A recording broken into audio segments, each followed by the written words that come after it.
Give this live stream a like and subscribe. イタリウイスキーイタリビーよくでねばらきましてくれておーノーそれにレビ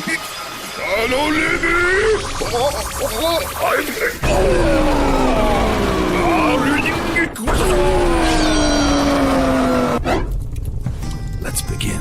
Indeed.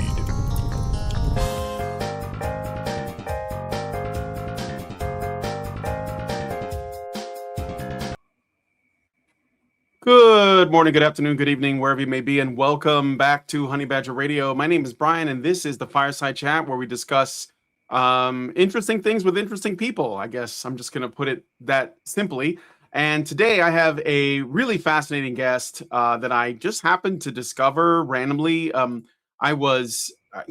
We on this channel, this is a men's issues channel. We usually talk about the issues facing men and boys, and that usually leads to conversations about greater, sort of like philosophical concepts. And we talk a little bit about the idea of sort of hatred or disdain for your own culture. And I think that's a big problem. And I think that there's a connection there. And then I discovered this gentleman, you are a doctor, right? That's how Yes. Okay. Dr. Benedict Beckeld. You're a Swedish-American philosopher, author, and poet known for your work on oikophobia, which is cultural self-contempt or aversion to one's own civilization, especially in your book, Western Self-Contempt, Oikophobia in the Decline of Civilizations.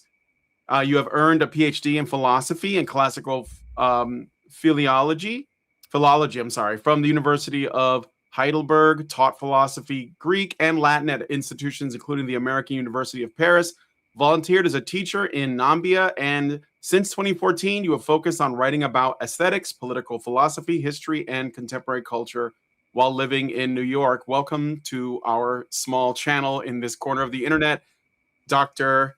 Benedict Beckeld. Thank you so much for having me. It's a pleasure. And as we were saying just before, my first live stream, so this will be exciting. Yeah. Oh, so this is your first live stream? Yes. Oh, wow. Okay. Well, yeah. So honored to be a part of that. All right. So let's just jump into it.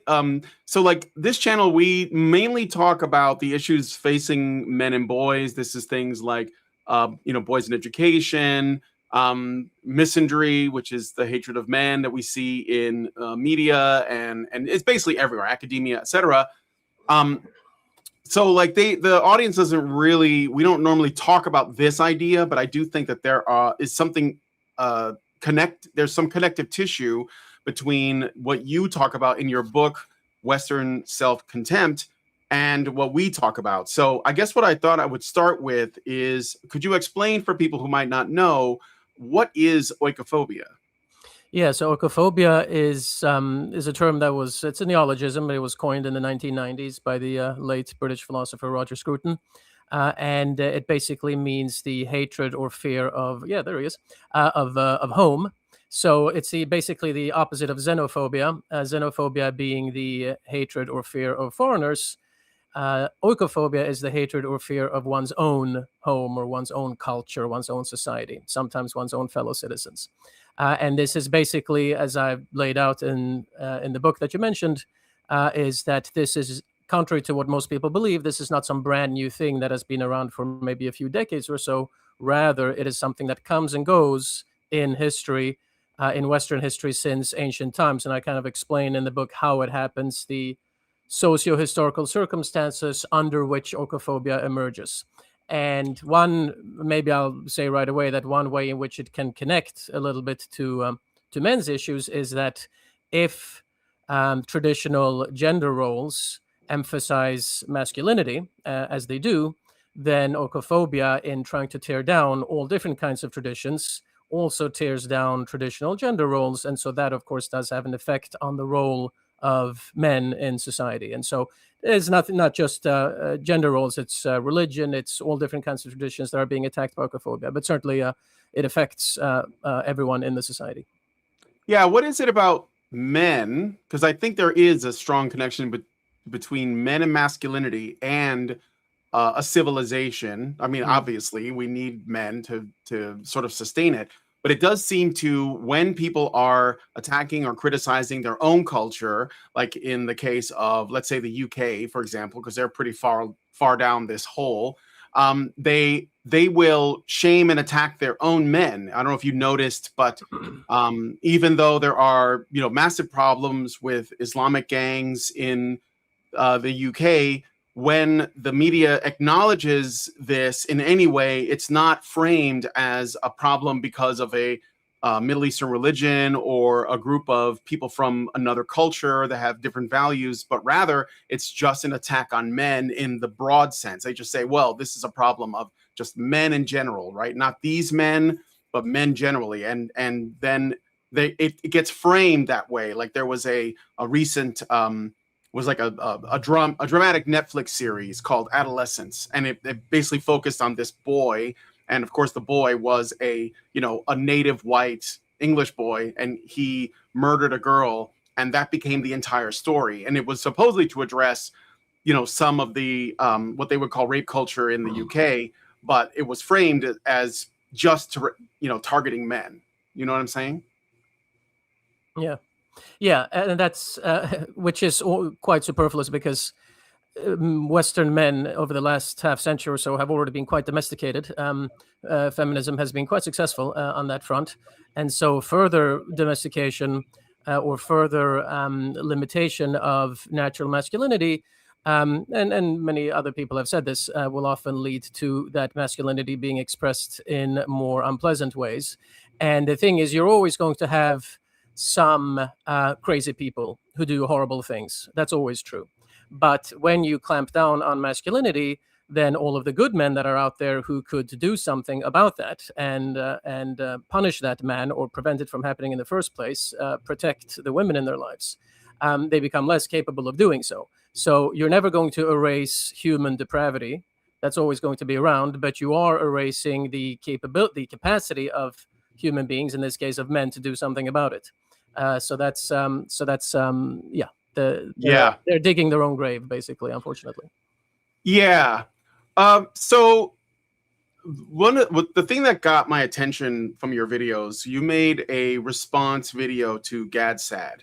And Gad Saad, we have some mutual acquaintances here at Honey Badger Radio with Karen Strawn, who has appeared on Gad Saad's YouTube channel years ago.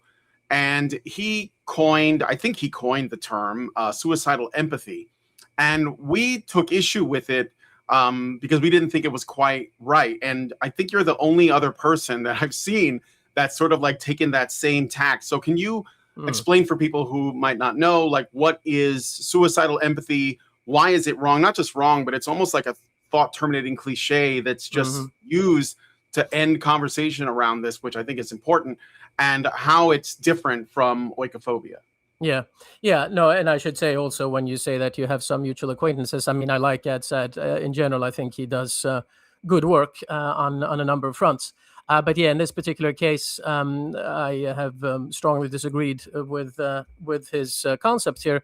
So suicidal empathy, the way he presents it in his book of that title, Suicidal Empathy, is basically the idea that the West is declining because we are too empathetic toward other civilizations, including civilizations who want to hurt us. So we're too empathetic toward migrants from certain parts from the Middle East, mainly, who want to tear down our traditions, other migrants as well. And we are too empathetic toward Mother Earth, for example, because by caring too much about the environment, we destroy our own economies.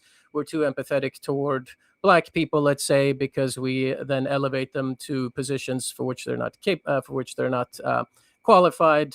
He uses the case of the former president, Jason of Harvard, Claudine. I think his name is, that's very topical right now. Exactly. He talks about Claudine Gay, the former president of Harvard, but it's true, it's become very topical now because of Jason R. Day. But so that's the idea of suicidal empathy, and my main critique of it is that it's this kind of behavior, which is of course real enough, is not based really in empathy. There are some individual cases where you can find genuine empathy. I'm not saying there's no such thing at all. But the main thing that's going on is oikophobia, this word that we used before, hatred of one's own culture, a desire to want to tear down the traditions that have built the civilization in the first place. And so basically, it's the exact opposite of empathy. It's antipathy. A feeling, empathy meaning a feeling in or with someone, feeling for someone. Antipathy being, of course, a feeling against something. And that's really what we're dealing with. And what's interesting, and this is, I talk about this in the video that you saw, even some of Gad Saad's very own examples clearly demonstrate that it's not actually a question of empathy, but that it is a question of antipathy, because he talks, one salient example is how when he talks about how Texan farmers are attacked for having lots of cows and lots of children because it destroys the environment, they still defend the behavior of the Chinese Communist Party, even though they are the greatest pollutants on the planet. And so if they genuinely cared about the environment, they would also criticize the Chinese. But they're not. They only criticize their own people at home, people from Texas and American farmers and so on. So that shows that, sure, I'm not saying they don't care about the environment at all. No doubt they do, but it shows that the primary motivation is antipathy toward their own kind, and not care, not love or passion for something else. And Gad Saad's own example, there are plenty of other examples as well. Gad Saad's own examples show this, which he doesn't seem to realize. And the thing is, even in those cases where there is genuine empathy, it is almost always nestled in a foundation of oikophobia. That is to say, it's nestled in an initial act of repudiation. Only after that repudiation has taken place can there then arise a certain empathy as well for others. But the repudiation is really the initial and continuously driving force behind these actions. Right. Yeah. The impetus is the critique, not necessarily the empathy. And it's kind of it's like calling it empathy is being not just inaccurate, but it's overly charitable. Yes. Right. Yeah, and that's another problem, because most people would say that empathy is a virtue. As I mentioned, I'm actually not one of those people. It's a whole other philosophical can of worms why I don't consider empathy a virtue. But most people do think that it's good to be empathetic. It's something that people often brag about. Oh, I'm very empathetic, showing that they're really more narcissistic than empathetic. But okay, it's a common thing people like to say about themselves, that they have a lot of empathy. And so if that's the case, that we as a society as a whole consider empathy to be a good thing, well, then Gad Saad opens the door to people saying, okay, these people that he describes, they may be misguided, but at least they have the right motivations. At least they have good intentions. That's always something. But no, in fact, they don't have good intentions, because again, empathy is not the driving force. So he actually, and that's almost definitely not his intention, because he does spend a lot of time kind of making fun of them. I mean, there's sarcasm and humor in his book, as is his usual modus operandi. And when he makes fun of them, he probably doesn't mean to give them an out, so to speak. But he does, because people can at least say, okay, they have good motivations. But in fact, no, they don't have good motivations. Yes, exactly. And so I want to go back to, the other thing about empathy too. And maybe, just out of curiosity, I don't know if I'm off the mark here, but does it seem to you, because it seems to me, and I'm a layman, I don't do the, I'm not deep into philosophy per se, I just host the show, but it does strike me as really feminine. Is that fair to say, or am I being unjust? Because you just mentioned that men have been domesticated significantly, and of course there's a push to constantly domesticate them further and further and further in Western men, that is. So isn't this concept of, it just seems to be feminine to me? Is that wrong? Am I off the mark? No, I think you're quite right, and I'm always a little reluctant to say yes, because it's become such a cliche to this particular issue. But it's true. I mean, it's a cliche for a good reason. Women generally are more empathetic. This is, and there are, of course, evolutionary reasons for this. Women evolved to take care of their children and to shower love upon them and to rear them and so on, whereas men were out hunting and killing prey. So there are long-standing reasons for this, going back to prehistory. Why this is the case. And so, that's definitely part of it. And it won't surprise you, therefore, to hear that part of the development of oikophobia in Western societies is also feminization. Now, modern feminization is more extreme than that which has taken place in the past, and there are reasons for why the current iteration of oikophobia is more extreme than past iterations. I explain that as well in the book. But the point is, the same trend, even if less extreme, the same trend of the feminization of society has certainly taken place in the past as well, including in antiquity. And so this is a repetition of the pattern. So definitely we do become more feminine as we advance as a society. As we become more and more comfortable. Is that like a product of like the, let's say, abundance and comfort and yes. Right?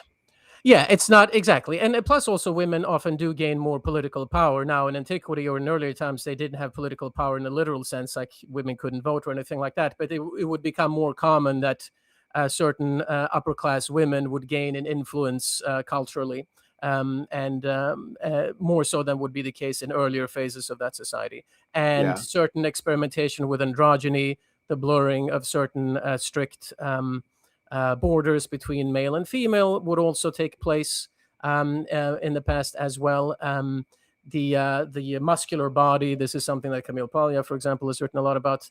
The muscular male body would become less celebrated and would give way to a different look in men. So all of this has taken place before. And so I think you're quite right to point out that feminization is a part of this, and which is also why it's important to point out that in this particular case, what's going on is actually not this kind of feminine empathy, or that's only the surface phenomenon.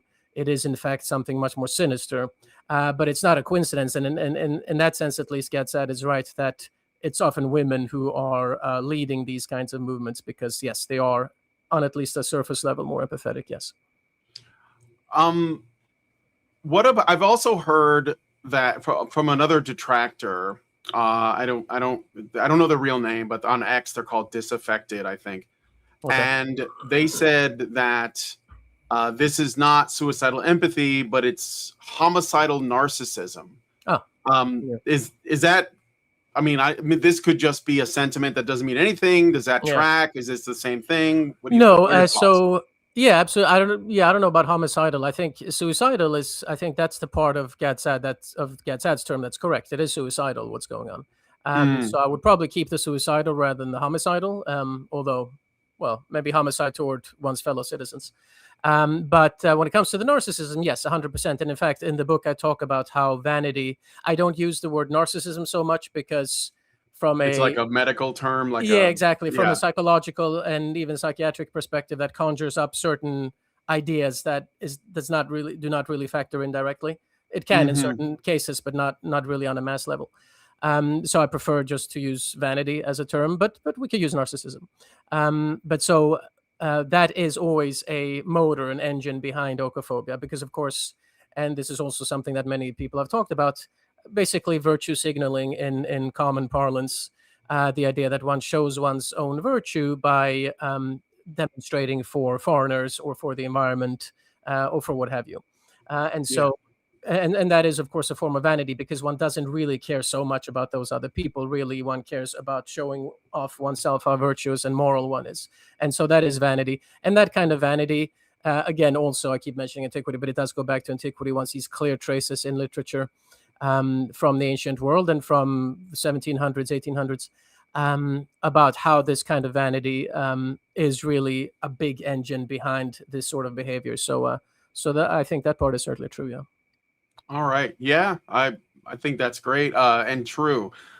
I think that, virtue signaling it's completely self-serving. It has nothing to do with whatever the issue of the day is. It's just people chasing trends to, like, I don't know, just be seen as virtuous without actually practicing virtue. Because virtue is sacrificial and it's not self-serving. Exactly. So. That's exactly, very well put. Virtue is sacrificial to a great extent, exactly. And so, they kind of betray themselves there. There you go. All right, so let's get into your book, Western Self-Contempt. So in it, you describe oikophobia as a recurring pattern that appears in the late stages of all civilizations. So how do you distinguish this from ordinary self-criticism or healthy reforms? So there is no absolute line by which one can distinguish the one from the other and say clearly this is oikophobia on this side and that is self-critique on the other. Where exactly that line is to be drawn is a bit subjective. So there are certain behaviors that, for example, when Tacitus criticizes the Romans as being a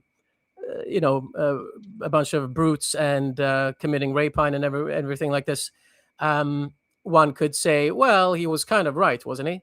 Or one could say, well, why is he turning against his own people? So it's a bit subjective exactly where one would draw the line. But there are certain behaviors, at least, that are so extreme that one could certainly, any intellectually honest person would agree that this is oikophobia. I mean, one extreme example was a few years ago during the Summer of Love, as I think they euphemistically called it, when they kept tearing down statues of our founding fathers and so on. And not just of, Southern Confederate leaders or anything like that. No, but it is, exactly. I mean, George Washington. They did. In the UK, Lincoln. They took down Winston Churchill. Exactly. And that what happened didn't even happen over there. Right, exactly. So, even right here in my own city of New York, Washington Square Park, defacing the statue of George Washington and so on. So that's any intellectually honest person would have to say that is oikophobia, because that is so far away from where one might draw a line that it's no longer subjective, I would say. Then there are other cases that are maybe a little more of a gray area. So there's no exact line. The point really that is to be made philosophically, there is no exact line, but the point to be made historically is that even when a society develops the capacity to self-correct and to criticize itself, which is a good thing, I would agree, it sets the stage for later oikophobia, because nothing is more human than taking a good idea too far, basically. And so the process of self-correction and self-critique is one that is never stopped, and it always goes to the point where it becomes too extreme. Because, and this is where human vanity comes in, because if somebody has leveled a good point of self-critique against his own community, well, then the next person has to show that he is even better and even smarter than the first one, and so levels an even greater point, an even more extreme point of critique against his own community, and eventually it becomes a competition. And this is part of the reason. There are many other reasons, but this is part of the reason why academics tend to be so oikophobic, because they have to basically, everybody has to come up with the newest and most advanced theory. And that leads to degrees of outlandishness that one does not come across by and large in society as a whole. So that's there's no exact line, but there is this development that always takes place toward ever more extreme ideas of self-critique. Yeah. What are some historical examples that you find most illuminating or for understanding today's the state of oikophobia? Because you said that this has happened in Rome and Athens. So what are some of the most illuminating examples for you? Yeah, so anybody who follows modern political discourse and modern political events, I'm sure would recognize, if I take us on a very quick journey with just a few examples, there's much more, of course. Go ahead. So for example, in ancient Greece, in ancient Athens, in the late 5th and early 4th century BC, they start, people become more atheistic. So this is another false notion that mass atheism is something new. It's not. It's certainly, again, more extreme today than in the past. But Plato, in his laws, for example, complains about there being lots of atheists around, and that we have forgotten the ancient gods. This is a common complaint, and in their place imported Eastern customs and Eastern cults. Again, this could be comparable to oikophobes today having a tendency toward Buddhism, for example, being very popular. Or fetishizing Islam or something exactly. like that. Yeah. That's right. Not to say that Buddhism in and of itself, I'm not criticizing Buddhism itself. I am criticizing Islam itself. That's a whole other story. But but this idea that, okay, people may want to embrace these things, but how much is it? And this goes back to the idea of empathy. How much is it that they really love those things? And how it's much like is it xenophilia, but it's a little bit of a trendy thing. Exactly. That's been and going on much of since it the is. 60s too. That was like Oh with yeah. the love movement. Yeah. I'm sorry. Yeah, Go ahead. 100%. Yeah, no, absolutely no. But that's the '60s is definitely a watershed in this in the modern development of it. No doubt about that. And much of it is, rather than being a genuine embrace of something foreign, is a repudiation of their own religion of Christianity. So that's one thing. Then in Rome, we have, through the expansion of the empire, we have a lot of Greek speaking migrants. Not strictly, not immigrants, because they're technically a part of the empire, but migrants in the sense that they move from the periphery of the empire to Rome with different cultures, Middle Eastern culture and Greek as their native language, and with no sense of loyalty toward the idea of Rome. And so the culture in the motherland in Italy is basically watered down, and there's no sense of national unity anymore because of these migrant waves. And then that, of course, becomes even more extreme with Germanic invasions later on. That's something else again. So that's another thing. In Enlightenment France, mid 1700s, we have people like Voltaire and Rousseau and Condorcet. There's a long list of people who repudiate Christianity, but have good things to say about Native American tribes, for example, of which they know almost nothing. But that's they're very ignorant when they talk about extra-European cultures, and also a tendency toward vegetarianism, incidentally, which is another thing. An oikophobe doesn't have to be a vegetarian, but vegetarianism often, there's a correlation between rising oikophobia and rising vegetarianism, because that is once again another tradition, the tradition of meat eating, that is to be repudiated, and one sees that as well. That's interesting. Yeah, both one sees it in Greece, in Rome, in France, Enlightenment France. It's a recurring thing. And one thing that changes in these examples is that most of the time, in the later we get in history, a couple of exceptions, but the later we get in history, the bigger the phenomenon becomes. So in terms of the bigger the phenomenon, do you mean like the scale of the spread of it, or the sort of the consequences of it, or not the consequences necessarily, but the number of people involved, the number of different segments of society involved. So in ancient Athens, it's still just an elite, and it's not even the whole elite, but it's certain segments of the intellectual elite of the aristocracy. Whereas in France, in the 1700s, it spreads to the middle class. And then in Great Britain, in the late 19th century and early 20th century, it spreads into the lower classes as well. It's still more of an elite phenomenon by and large than a middle class or lower class phenomenon, but it does become broader and broader within society, and one certainly sees this in the United States today. It's certainly, again, it's academics who are the biggest offenders, but one can speak to regular people and with no particular education, and many of them will be convinced that yes, of course, America is terrible, and of course we're responsible for everything that's wrong with the world. So that's a common thing, and that basically happens because the reasons for oikophobia, why it exists, things like egalitarianism and education and so on, they become more democratized as history goes on. So in ancient times, there was only a very small elite that was thoroughly educated by their standards, whereas today there is, of course, the idea everybody should go to college and so on, which is a nonsense idea, but it's a very terrible idea. Absolutely, yeah, but because of this, because of the democratization of these things, oikophobia as a result also becomes more widespread. And like I guess because we're able to share information so much faster, I guess it comes with a price, right? That this kind of stuff can spread absolutely, much faster. And that's actually, you raise a very good point, because technological innovation can also contribute to it. Now, obviously, as being against oikophobia doesn't mean one should become a Luddite. I think technological innovation is a good thing, but yes, it does lead to a certain uprootedness in many instances. Where, and it also facilitates exposure to other cultures and to other ways of thinking and doing things, which again can be a good thing, but which also opens the door for more self-questioning. Yes.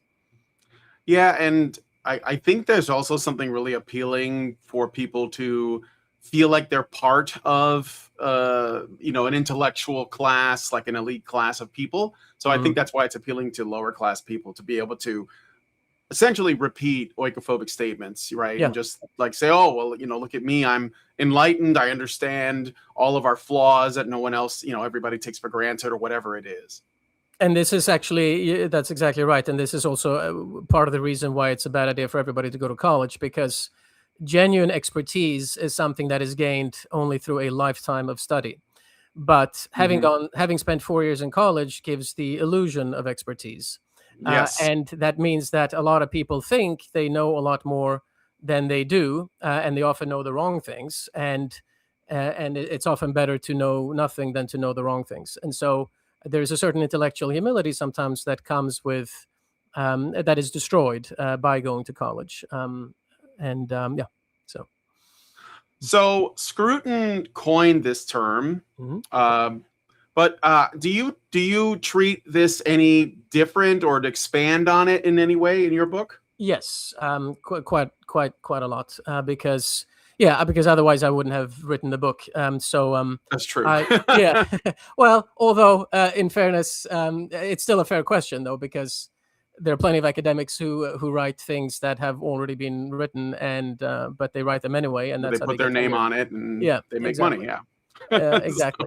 But in this case, yes, Scruton's treatment was first of all, just in terms of amount, much less. So he wrote an article in 1993, I believe it was, which was about where he introduced the term oikophobia, and then it appears as a book chapter also in his book England and the Need for Nations, which came out in 2004, with the second edition, 2006, I think.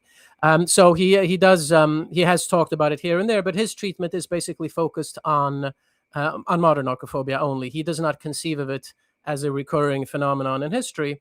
So he describes something, and his descriptions are perfectly accurate. And he describes basically, and of course, because he's British himself, his focus is more on Britain and to some extent on the European Union in his writings on this subject. And he describes very accurately what oikophobia, what it looks like, basically. But he does not talk so much about why it happens. And he focuses on a more descriptive analysis of what's happening in his own country and in Europe. In fact, I wrote this book. It took a long time to get published. It's controversial. So I actually wrote it. He passed away in 2020. I wrote it in 2016, 17, thereabouts, and actually sent him the manuscript because I wanted to get an author blurb from him. And he did read it and did give me an author blurb also kindly, which is on the book. And he did say, yeah, this is something new. But he wrote to me explicitly that he was convinced by my arguments. Which is basically that this is not something new, and in order to fully understand what it is and how it works, we have to understand that it's something that corresponds to human nature under certain socio-historical circumstances, which is why we can trace it all the way back to antiquity. So it's certainly a new treatment. They're also talk in greater detail than he could have done in a few pages about how also modern philosophical streams and movements play into it, and how those philosophical streams have coalesced over the centuries to yield the modern iteration of oikophobia. So it's much more in detail. Yeah. How is one of the things that we do, or at least I talk about a lot on this channel, is the what I call the post-World War II mythology, right? What I mean is not that it didn't happen, but rather that a lot of modern people are forming their entire worldview on those events, and they're not taking into account things that have happened before that. And what I want to ask about your book is, how does the post-World War II intellectual climate, like the Frankfurt School influences, deconstruction, especially things like deconstruction, demoralization, how does that fit into the longer pattern that you described? Do you think there's like a connection? I mean, I would argue yes. Mm-hmm. Yeah. In the book, I spend a number of pages on the Frankfurt School, on French theory, and so on. Not to describe those schools themselves. I'm not. Other people can talk about what they think about everything, but specifically only how they factor into oikophobia, historically and philosophically. So I do spend some considerable space to that. Frankfurt School, definitely. You can essentially draw a line, which is, I do explicitly in the book. You can draw in order to understand modern, obviously this doesn't apply to earlier forms, but in order to understand modern oikophobia, you can basically draw a line from Marx through the Frankfurt School to French theory of the 50s and 60s into the 70s and 80s. The modern version, not. I was thinking it could have started with the Enlightenment or the French Revolution or something. Oh, like no, that. sure, of course. Oh no, I mean since you mentioned the Frankfurt School, but yeah, no, there is, by modern I mean now not the modern era as opposed to antiquity. I meant what we're experiencing right now in the 21st century. But yeah, of course, but you're certainly right that earlier iterations as well, there are many similarities as we've discussed. But for the modern version, obviously Voltaire, one of the few things of which one cannot accuse Voltaire is being a Marxist. He lived too early for that, at least. But I mean, I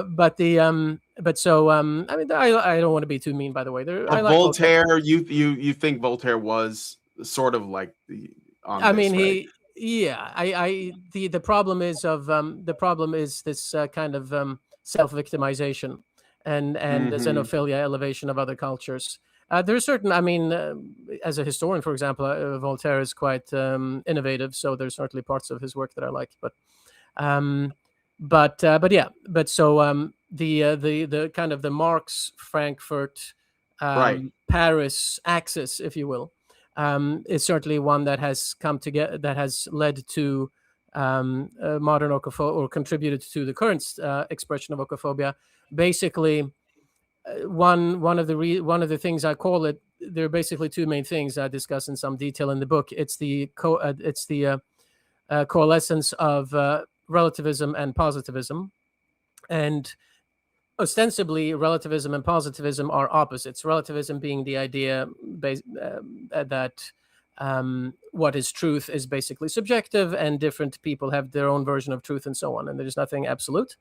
And positivism being the idea that as a society we can work toward an ever better and ever more perfect society where we eliminate injustice and everything becomes equal.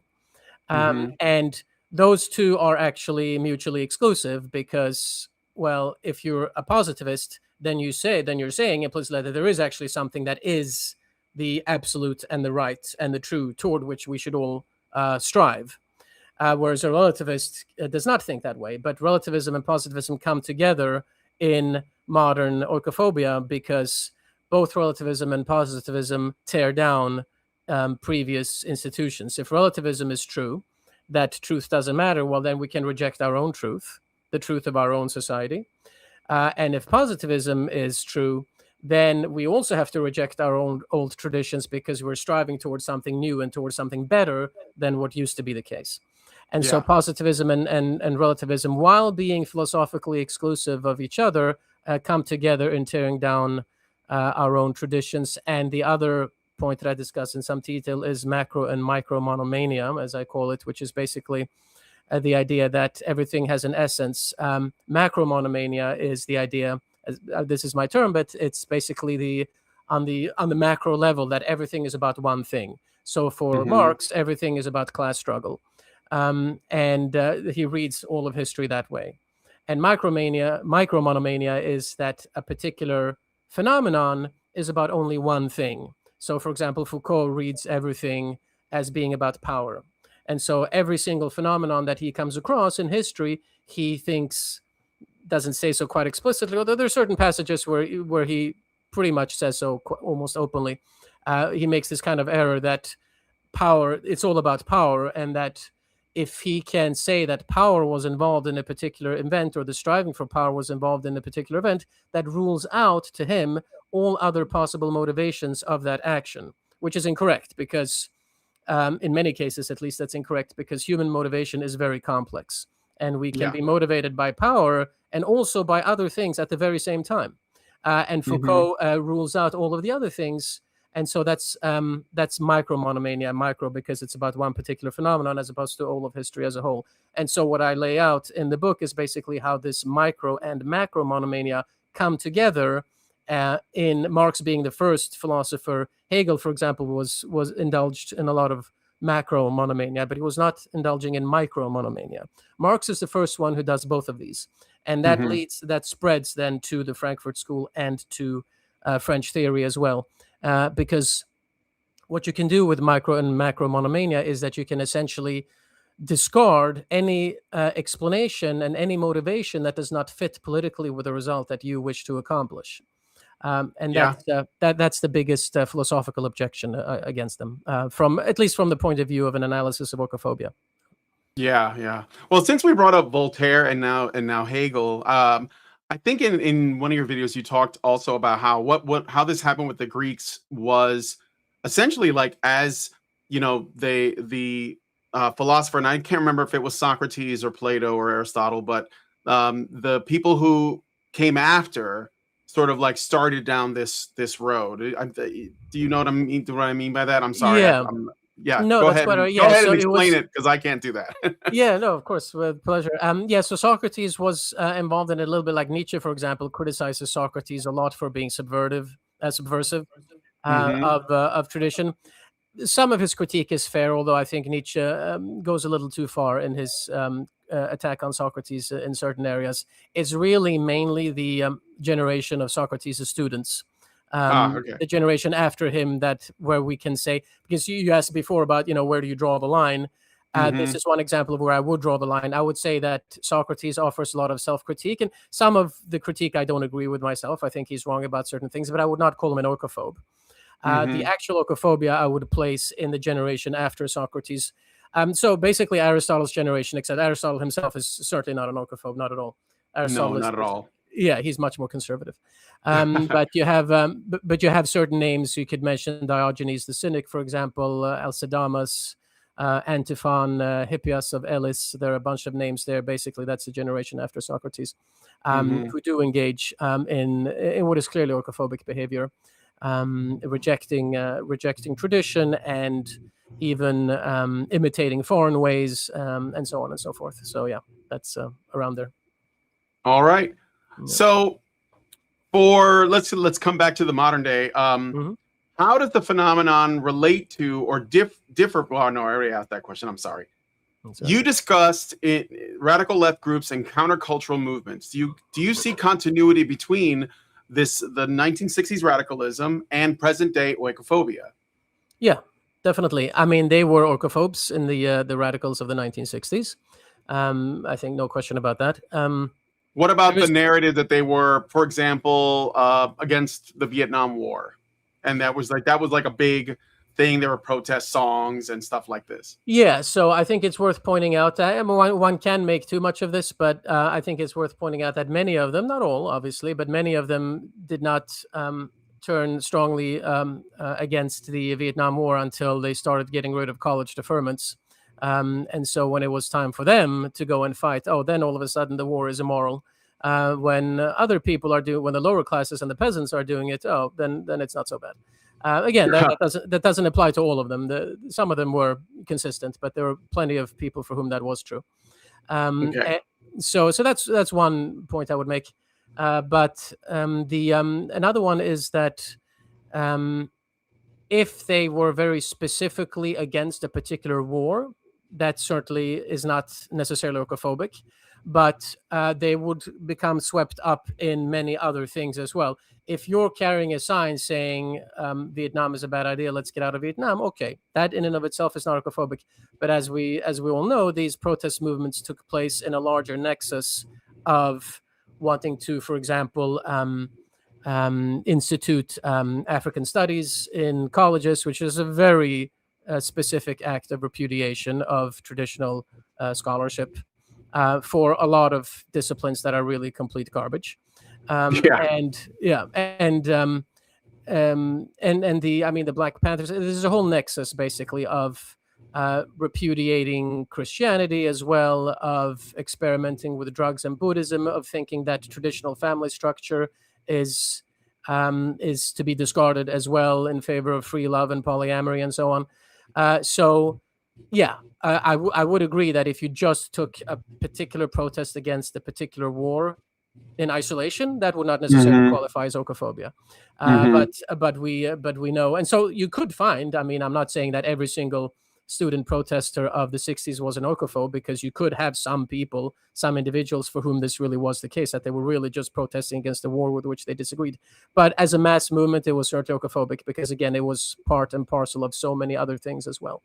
And even among many who protested against the war, the way in which they protested, I remember statements like, I mean, reading, obviously I wasn't around, but I remember reading about statements like, if an American and a Vietnamese face each other in the jungle, I hope the American gets killed, because, it's the Vietnamese guy's country. Okay, if you say that, you're not just protesting against the war, you're clearly giving expression to your anti-American oikophobia, wishing that your fellow American is going to be killed in the jungle.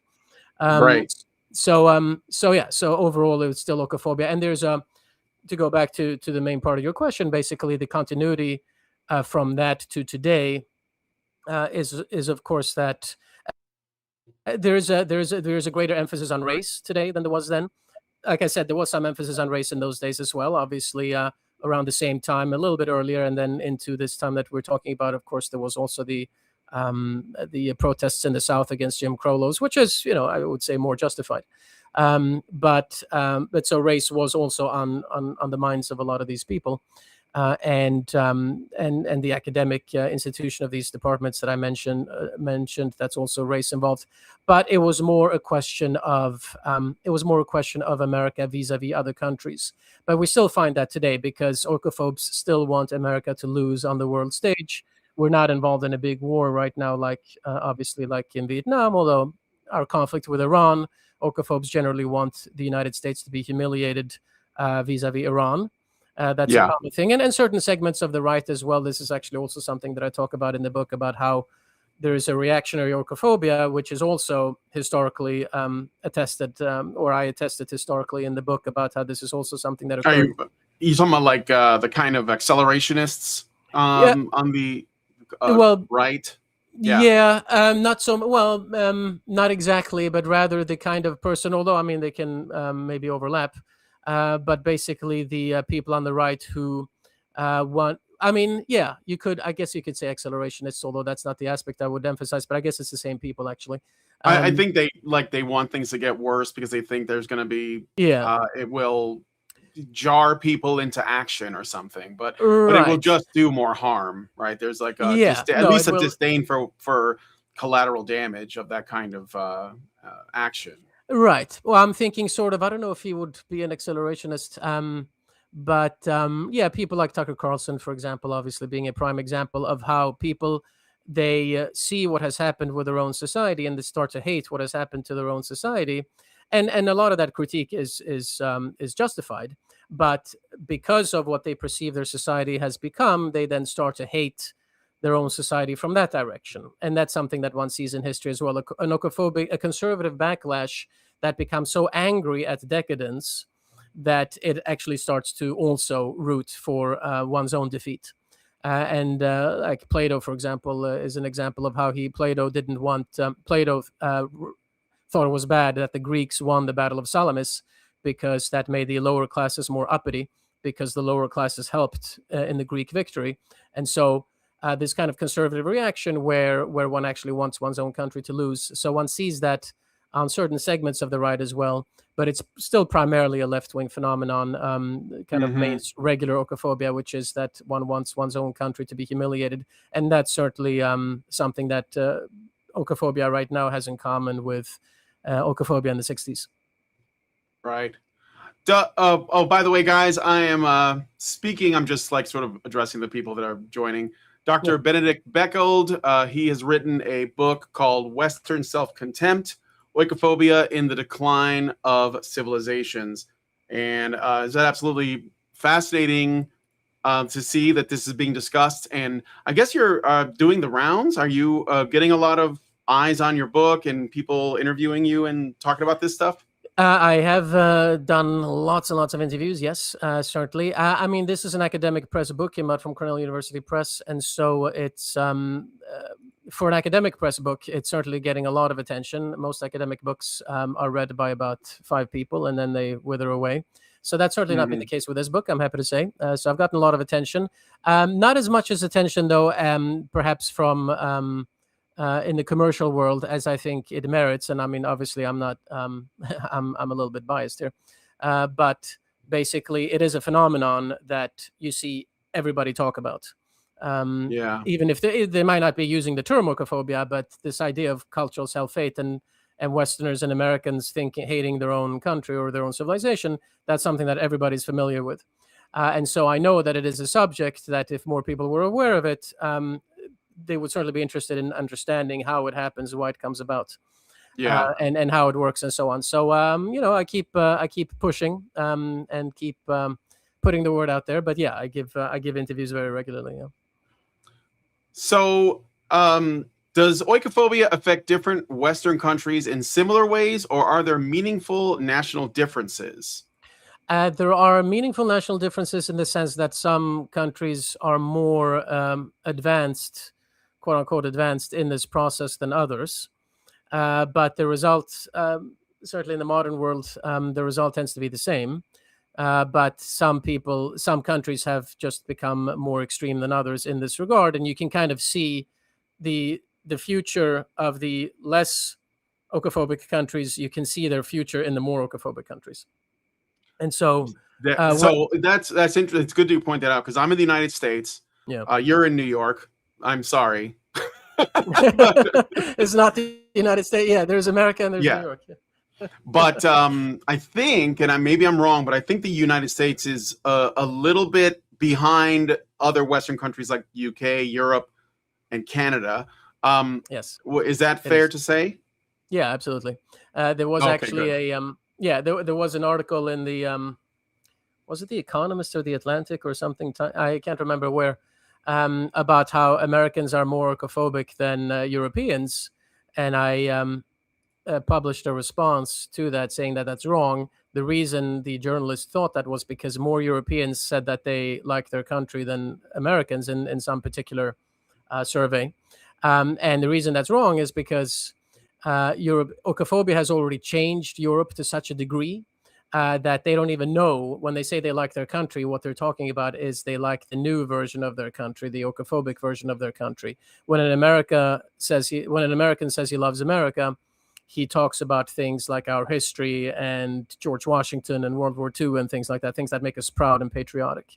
Whereas when a European, a German, for example, says that he loves Germany, he means like their food and their soccer team and things like that, not German history or traditional ancient German culture. I don't think Germans are allowed to like their history. Exactly. Yeah, German. They live in fear of acknowledging it. That's true. Yeah, they're only allowed to wave the flag during the World Cup. Yeah. But the same is true even in France or Scandinavia, other European countries as well. Sure. Where liking their country just means liking these fairly superficial expressions of their culture and not their more primeval traditions. And so the point about Europe, Western and Northern Europe, it's somewhat less case in Southern Europe and much less the case in Eastern Europe, but certainly Western and Northern Europe, they have become so oikophobic that they don't even realize how much they have lost. And so and they don't realize the extent to which they're already on the brink. As we see, whereas here, as you say, in the United States, we are less advanced. But as I mentioned, if we don't watch out, we see our own future in Europe, and so we have to watch out. Now, you mentioned yourself, the United States is a large country, and we have different pockets. My own city of New York, I'm obviously in a political minority here. I love New York City, but yes, we are certainly more oikophobic than much of the country, no question about that. But United States still, by and large, we're still doing. We have lots of problems in this regard, but we're still doing a lot better than Western and Northern Europe. Yeah, well, I'm with you there. I'm from Chicago, but I left. But I grew up there, lived there my whole life, and it's a lot like New York in a lot of ways. But what about Canada? Like they're like right there. Are they that? I think they're pretty. One thing I know about Canada, and I don't want to spend too much time on this, but my wife's Canadian, and we have had conversations about this. And I guess Canadian identity is actually like Canadian identity itself is simply we are not the United States. Like that's how they define themselves. So it's like defining themselves by what they are not. Now, does that count as a kind of oikophobia, or is that a stretching it, or what? Well, in a way, I mean, I guess it was almost counts as a type of xenophobia if they hate their southern neighbors so much. But I think it's a little bit sort of the baby brother complex there. You know, you need to distinguish yourself from the big brother and from the big boy and say that you're so different and you're your own thing. And yeah, the Canadians, I think, have become very oikophobic. And of course, they're also victim to vast demographic change, as is the case in Western and Northern Europe. Or, of course, there's vast demographic change going on in the United States as well. But again, still less extremely so. There's also different kinds of demographic changes. Having millions of Mexicans coming in through the border, obviously, I think we should have a very tightly controlled border. But it's still not the same as having millions of Muslim Arabs coming in to your country. There are different degrees of, different cultures are more or less removed from our own. And so there are different types of demographic changes. But in any case, yeah, I think that's a problem with Canada. They have suffered more than we have on that front. And it's a shame because the Canadians used to be, as one should point out, so also lest one receive too much Canadian hate mail, but the Canadians used to be quite patriotic. You know, they fought very bravely in World War II and so on. They can be quite fierce, actually, if they want to. But I think that Canadians have been conditioned to be averse to any kind of national pride, and I think that's that. I don't know if it's top down or whatever, but that's just what I got from it. And I think it's an important thing to look at because, I mean, they're right there. So we're like watching them. I think it's good for every Western country to look at what direction they're going in by looking at people who are further down the line. So you know where you're headed. Exactly. So. No, and I think, Canada is definitely also more progressed than we are on that front as well, certainly. Yeah. Is there a psychological or developmental dimension, like adolescence prolonged into adulthood, or status seeking through moral superiority to this? Yeah, all of the above. Scruton himself actually talks a little bit about, he has a particular phrase that he used, I think, in England in The Need for Nations, where he says, I don't remember verbatim the exact wording, but basically to the extent that this state of mind is common in adolescence, but it is a state of mind in which some adults become arrested effectively, sort of perpetual adolescence, something he talks a bit about. So there is that. There is the vanity, the drive to distinguish oneself from one's fellow citizens and to show one's superior morality. Vanity is really the main thing. And it becomes, we all need since you mentioned psychological mechanism and so on, one thing is that we all need something against which to measure ourselves. Okay, it's a human thing that we kind of compare ourselves to others in a certain way. We need external objects or people, other things by which we gain our own identity and our own sense of self. Okay, that's just how we tend to operate. It's not the only thing that gives us an identity, of course, but that's part of how we think. So when everybody is worrying about the British invading, or later on about the Russians invading us or something like that, then the British or the Russians are the ones against whom we measure ourselves. And so we consider ourselves as Americans superior to them. So that obviously is very anti-oikophobic. But when all of these exterior threats have been eliminated and we basically don't have some large enemy looming on the horizon, we start then to measure ourselves against our fellow citizens. They are the ones who become the external objects against which we gain or through which we gain our own identity. And so it becomes more important to signal your superiority to people at home. And that's certainly a mechanism as well that contributes to oikophobia, which is why oikophobia arises once a society has achieved a measure of security. How do you respond to critics who say the concept pathologizes legitimate critique of Western history, slavery, colonialism, historical inequality, etc.? Yeah.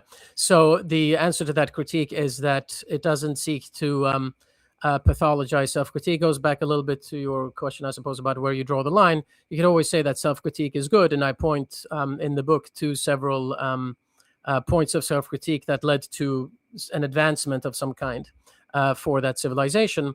But if one looks at the particular expressions of that self-critique, one notices that it itself is a pathology, because it obviously not in a psychiatric sense, that's important to point out, but it is a pathology in the sense that it becomes almost holistic. Yeah. When one discusses the behavior of these people whom I would describe as oikophobes, one sees that it's not some pinpoint critique on a particular thing.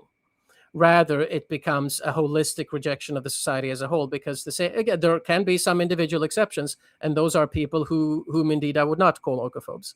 But most of them are people, if, for example, you are somebody who wants the United States to be humiliated against Iran, you are probably also somebody who wants us to have open borders. You are somebody who thinks that Christianity is a system of oppression and patriarchy. You are somebody who thinks that marriage is not a good thing for society, and that the family structure should be torn down. You are somebody who thinks that the economy should be destroyed in favor of the environment and endangered species. So once that's the case, once you see this kind of holistic approach, then that is a pathology.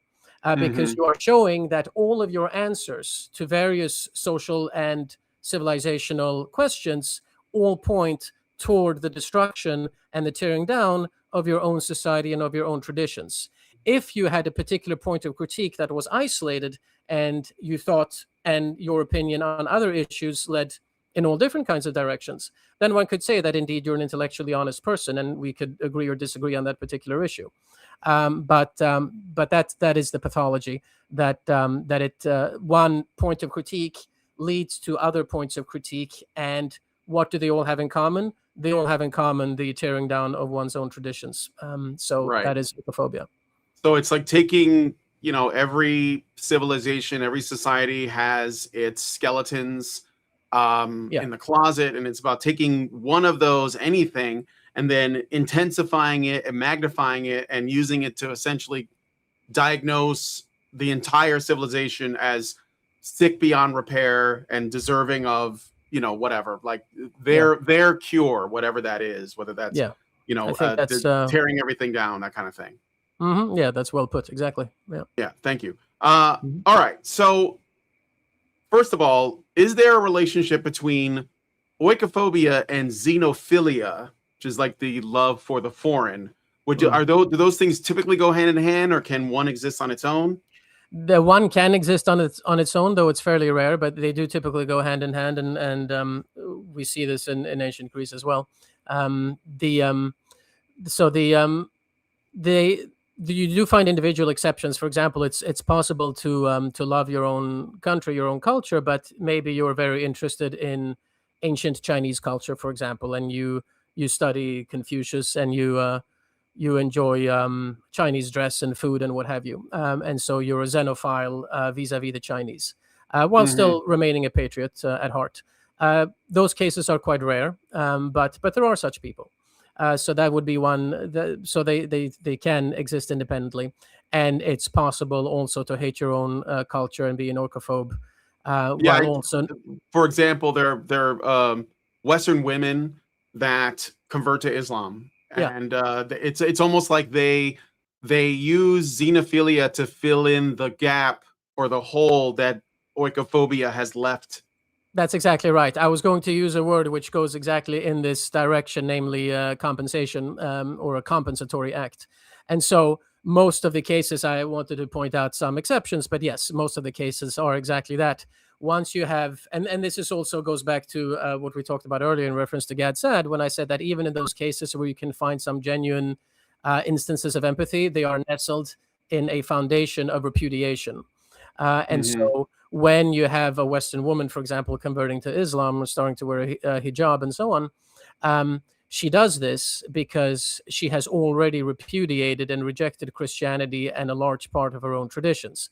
And so the xenophilia becomes a compensatory act, as I've called it in the past, basically the idea that, okay, you're no longer a nationalist for yourself, so you have to become a nationalist for somebody else. You replace one love with another love, and you replace one hatred with another hatred.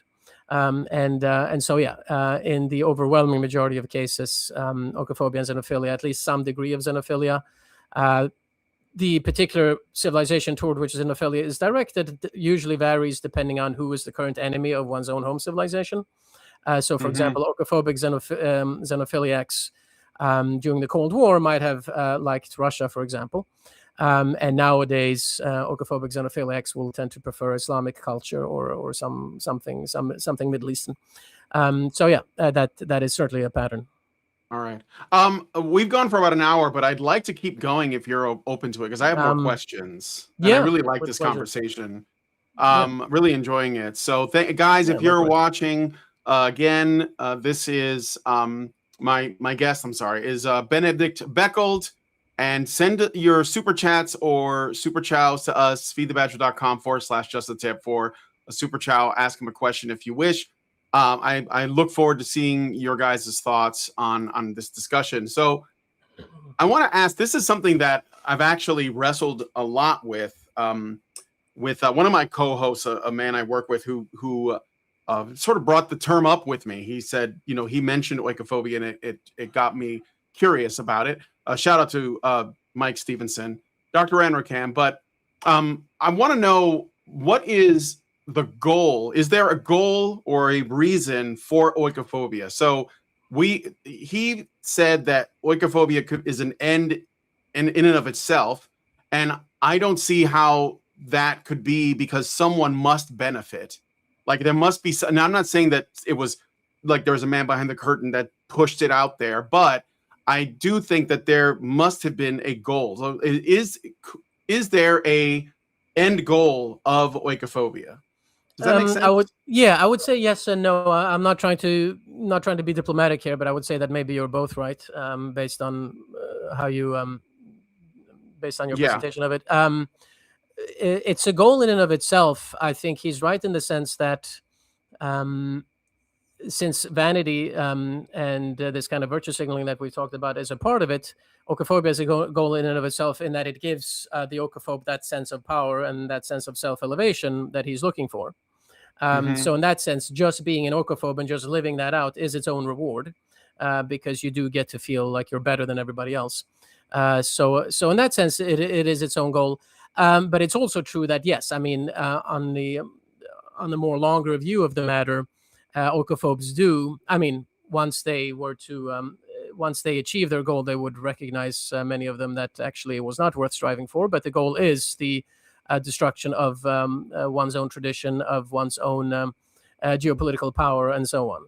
That is. It also creates a vacuum for other people who are not oikophobic to essentially seize that power, right? Well, when I mean once it's a destruction of their own country. I'm saying as a whole. So, but yeah, well, probably in their imagination, they would be the ones to seize for power example, like for example, let's talk about the United Kingdom, because I think that they're very, very, very far down this road, where they have let in countless foreigners from countries that have cultures that are incompatible with Western culture, and things are changing there very rapidly.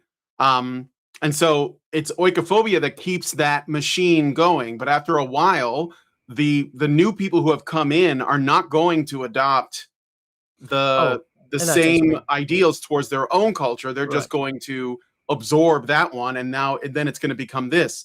Now that may become oikophobic over time. I don't know, but I think that it will have the effect of destroying what's there and replacing it with, in this example, an Islamic regime. Oh, yes. Oh, no, definitely. I agree. I misunderstood you a little bit.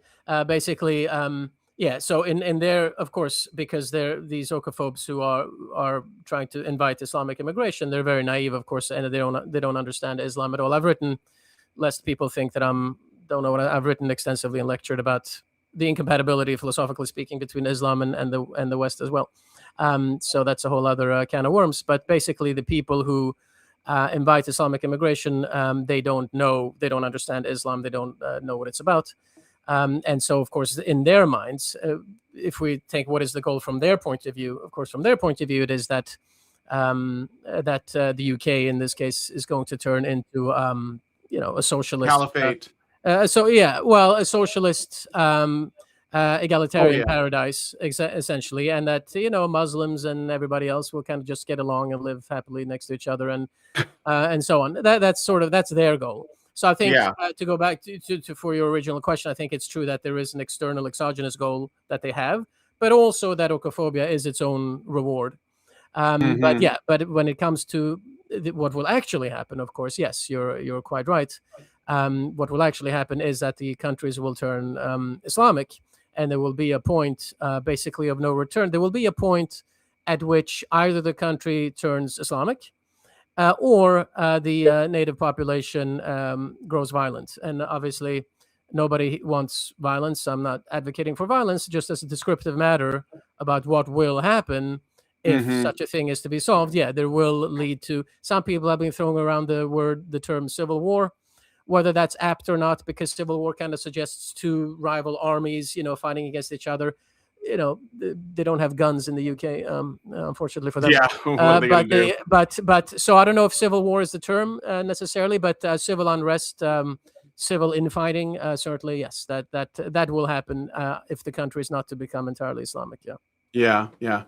Let's shift gears to something else. I'm wondering if there is possibly a relationship here. I'm not sure. This is a little bit of a stretch, maybe. So I'm sure you've heard, because it's been going all over the internet, about the case of Lindsay Clancy. Are you familiar with this? Yeah, was it a woman who murdered her children? Yes, the woman who murdered her 3 children claimed that attempted suicide, or at least appeared to attempt suicide, and then claimed that there were voices telling her to do it. The SSRIs did it, whatever it is, the medication. She's trying to get off for insanity. She's pleading not guilty, but that the case is not what I'm interested in at all. It's not about that. That's going to play out the way it plays out. My interest in it is the reaction to the case, specifically from women online. And what I've noticed a lot lately, and I'm not going to blame social media for this. I think a lot of people do, and I don't think I think that's a lazy way to look at it. But I've noticed that there has been one crisis after another, one event after another, that where women specifically in large numbers go out and support or express empathy and support for people like Lindsay Clancy. So let's looking at just this one in isolation. Do you think that there is, do you think that there's an oikophobic angle to this? Because there is blaming of men, blaming of patriarchy, blaming of big pharma, blaming of these other things, but not of the woman who killed her children. I don't know what your thoughts are. Yeah, I'm not. I heard of the case, but I haven't seen, and I'm not sufficiently familiar with what the protesters have actually been saying to probably have a definitive opinion on that. It's different things, but there's a lot of blame going everywhere except the woman. So if it is the case, and I suppose if it is the case that they are sort of that one reason why they're supporting this woman is because they think that motherhood is too much of a burden, or and that they reject having to be at home raising children and so on. If that's the angle that a lot of these protesters have, then yes, that certainly is a part of that. I don't know if I would. Well, if they blame patriarchy, they do. Okay. Then yes. So if let's not painting with a broad brush, but because I know there's lots of different takes, but the things I see most common is the blaming of patriarchy and the capitalist system. Oh, really? And these because the capitalist system is what enabled big pharma to give her medication. Oh, I see. Again, we don't know that medication did this, but it's just people speculating. And I think the speculation, the launching point for the speculation is an already existing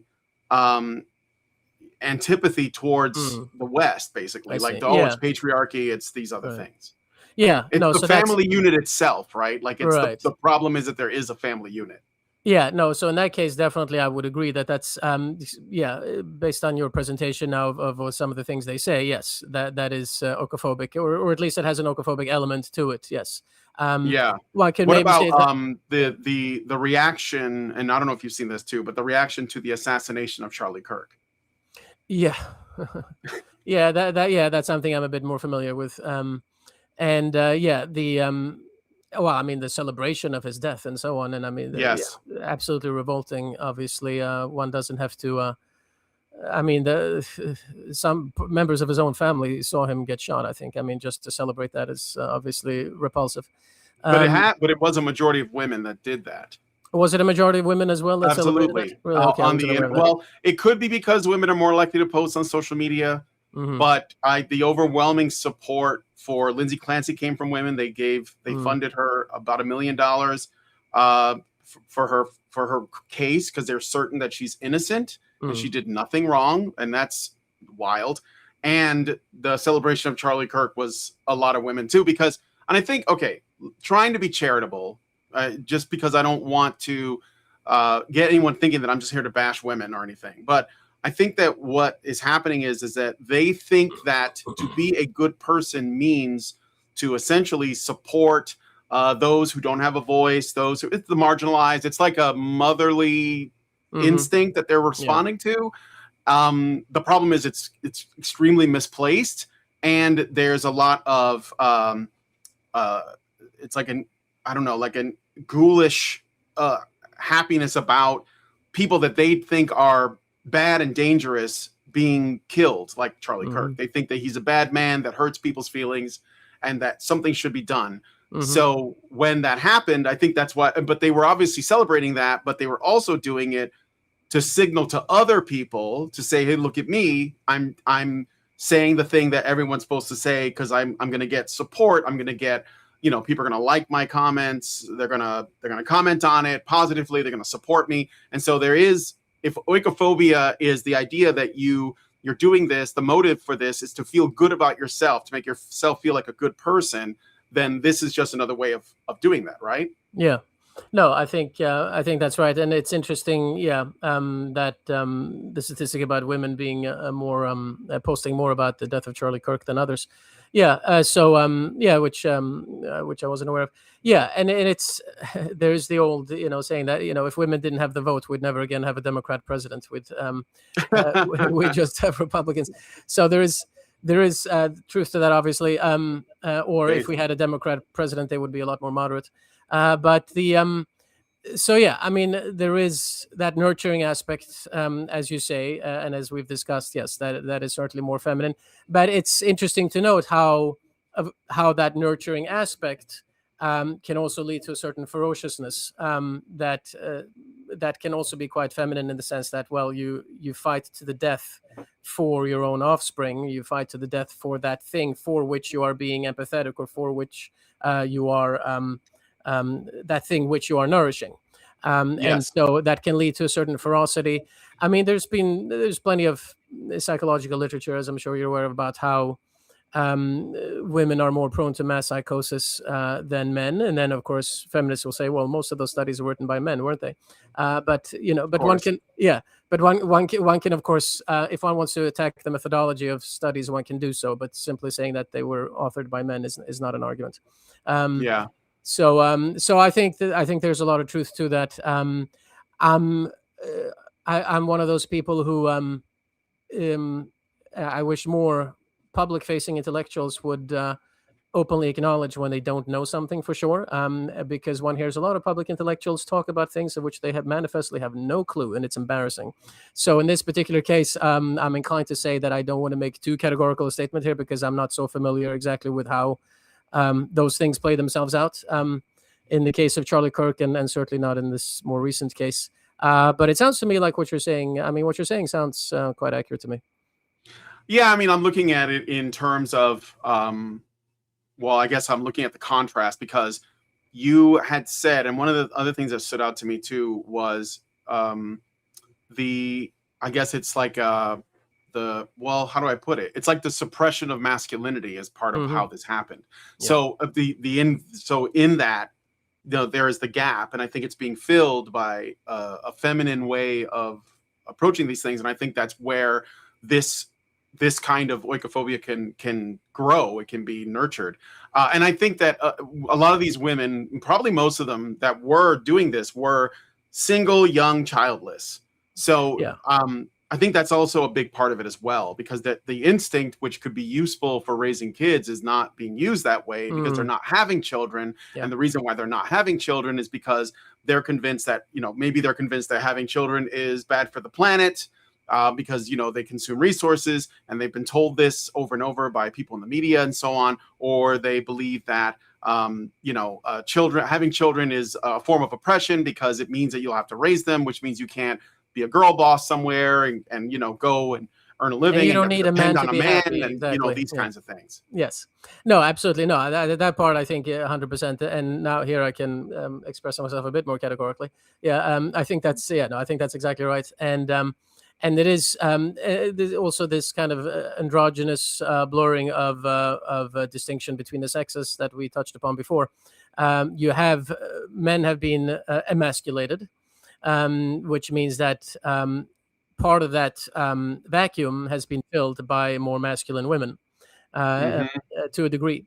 And this idea that the complete rejection of the notion that we find happiness in each other, men and women, I mean, and that we need each other and complement each other, and which is the truth. And the rejection of that does lead to misery on both sides. It leads to effeminate men and to masculine women. I mean, kind of masculine women, not really. Yeah, right. That way, it just means weaker overall, in my opinion. Like, I think. Yeah, no, agreed. But in terms of surface, expression, exactly. Right. But right. of course, the aim is to sort of like make the categories indistinguishable, like they don't matter, and it just ends up hurting both men and women, really. Of course, because a lot of these.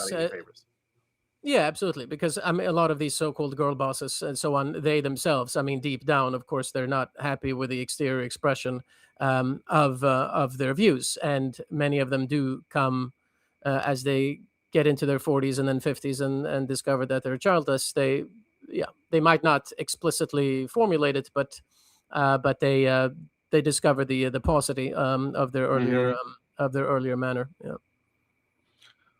You've spoken about the need for a balanced love of home, oikophilia. What concrete practices or attitudes would that look like in a modern pluralistic society? So oikophilia is this is actually also something that Roger Scruton, who we mentioned, has written about. But oikophilia basically, in order to there are basically two levels of oikophilia. The first level is the higher level, patriotism and pride in one's country and so on, and the desire to see one's country be successful on the global stage. But that's the easier level, if you will. It's even though I wish we had more patriots, it is still relatively easy to be a patriot. It's a good thing to be a patriot, but it's not difficult. The more the harder level, because it requires actual day-to-day work, is the more local level, the lower level, if you will, of oikophilia, which is the cultivation of family and local bonds in one's local community. And that's a day, everybody can wave the flag on July 4th and so on, and it's good that we do that. But the kind of day-to-day oikophilia, part of which is, of course, to build a family, to make sure that one's children receive a traditional rearing and education, that they learn to appreciate their own traditions, which again does not exclude obviously learning about other traditions as well, and learning about different cultures, but that they prioritize their own home, their own tradition. The establishment of friendly bonds with one's fellow citizen, with one's neighbor, the building of community around church or synagogue or what have you. That's the kind of day-to-day oikophilia that is ultimately even more important, because that, of course, is the level that undergirds the larger, the higher level of nationalism, patriotism, and so on.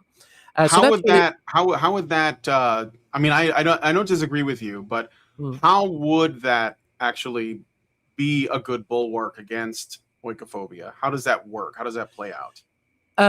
Well, so I don't. Oikophilia isn't always a bulwark against oikophobia. It depends. I mean, if you're I'm talking more about people who are now already prone to do this kind of thing. What they have to do to perpetuate their oikophilia. If anything, yeah, it's certainly true that the better we have it, the more a certain class of society will turn against its own society. So, and that's part of the internal contradiction of oikophobia, that success leads to self-hate. Success economically, wealth, security vis-a-vis external threats, and so on. Success on all those fronts contributes to oikophobia. So yeah, in that sense, and that's part of the tragedy of history. I mean, in the book that I wrote, it is also a lot about a kind of a tragic view of history, because it's not the case that we can say, okay, well, we need to achieve this and this and this, and then once we've achieved that, then we have, then we have the good state, then we have, Yeah. then everything is fine, because it's a constantly dynamic situation, and a success on one front, progress on one front leads to regress on another front. So it's not that it defeats oikophobia in and of itself, but this is what we need to perpetuate, oikophilia. One thing, though, I will say is that even people who are not naturally conservative, or people who might tend somewhat toward oikophobia, once they have children, and this is why one of the reasons why having a family and one's own family is so important, is that once you have children, there often develops a desire to pass something down to the children. And you see this a lot. People who may not have been religious, for example, maybe they were raised in a religious home and then they rejected religion as teenagers. They don't necessarily become fully religious, but sometimes they'll often embrace certain rituals, for example, because they Like want they'll go to church even if they're not religious, because they think exactly it's good for the because kids. exactly that kind of thing. So Yeah. so that's something that, and not just on the religious front, on other areas as well. Once you have children, you want their children to learn about your parents, about their grandparents, about their great grandparents. You want them to, because you come to realize as a parent that your children are basically your only path toward immortality. It sounds a little selfish to put it that No, way, it's but true. it is true.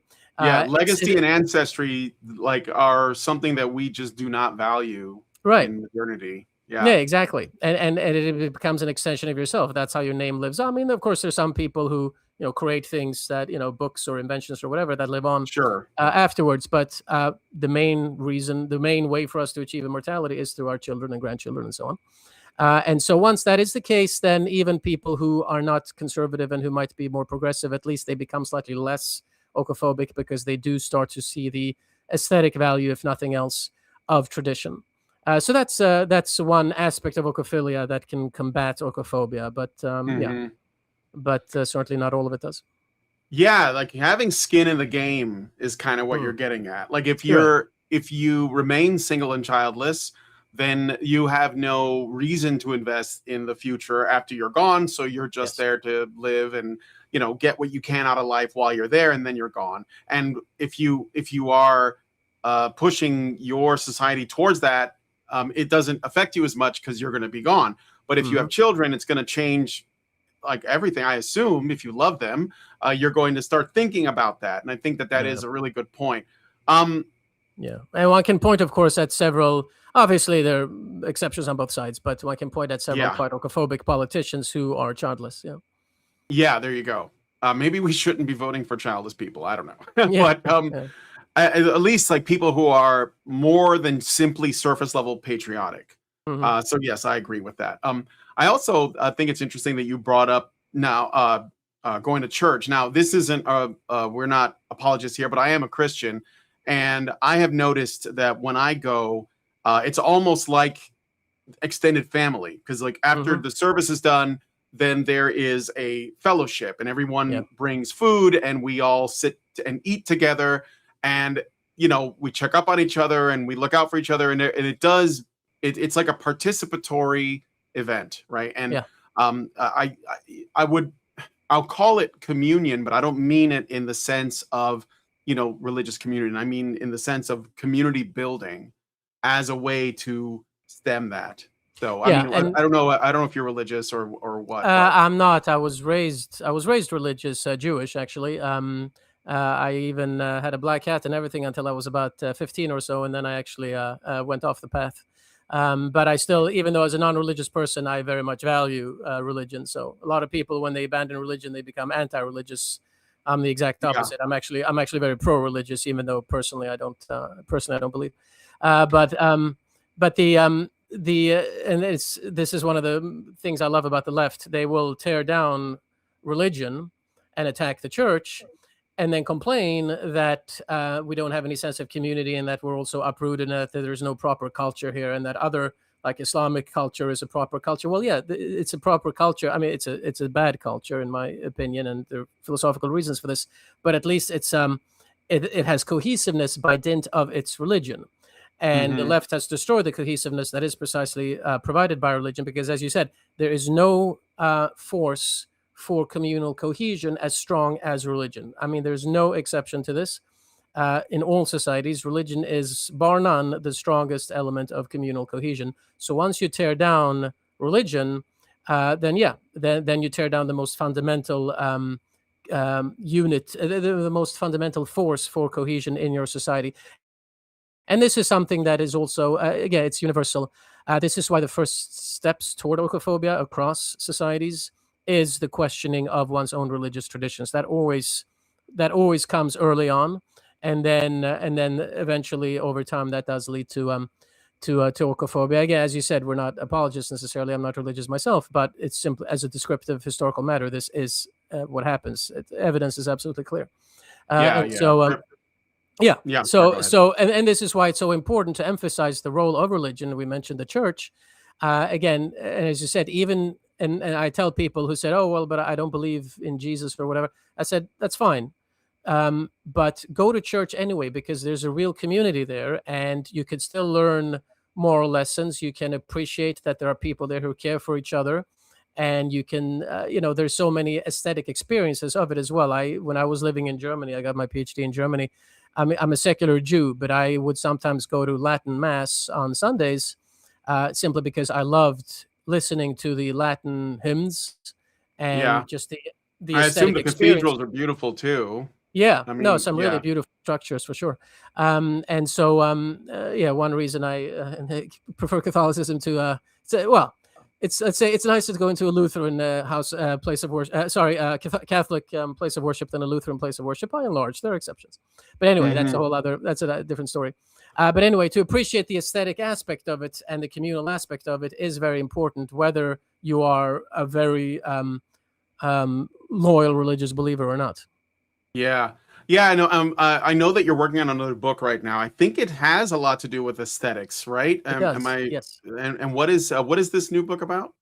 You wrote it, but it's not published yet. Not published yet. Exactly. Yeah. So I call it, the working title is art. What is it? Art and Anarchy. There we go. Art and Anarchy. Sociopolitical reflections on aesthetics. Hopefully I'll be able to keep that title. We'll see. But basically it's about, it's a bit diffuse, but it's essentially about how it's about the relationship between art and society, what one says about the other, and also about our understanding of art, basically what it is, how we are to understand it, and how it also goes into, it's kind of also a philosophy about philosophy. So it's maybe a little more cerebral, but it's basically how we think about these particular concepts. And I suggest a particular way of thinking about them so as to open up the field for more creativity and for better scholarship, for more empiricism, and so on, is basically what the book is about. It's fascinating because I do think there's a relationship there. We're just okay. So I just want to tell you what was going through my head as we were talking about church and communion, to essentially build stronger communities so that they can, you basically feel as though you have more love for the people closest to you, and that will hopefully, stem the sort of like what I think oikophobia is ultimately just nihilism. I mean, that's where it goes, if anything. I think that, but maybe I'm wrong, but like when we stopped going to church as much, and Marx wrote about religion being the opiate of the masses, obviously, But when we stopped going to church as much, as a society in America became more secular, although I think the United States is far more religious than other Western countries, but it's still more secular than it has been in the past. We look to different cultural ways to stay connected. So, we watched movies together. We listened to the music together. We watched television shows, and then you go to work on Monday and everybody would stand around the water cooler and talk about, what they saw or whatever. And we were still connecting, but now that's gone too. So there isn't much keeping people together. We're becoming more and more atomized.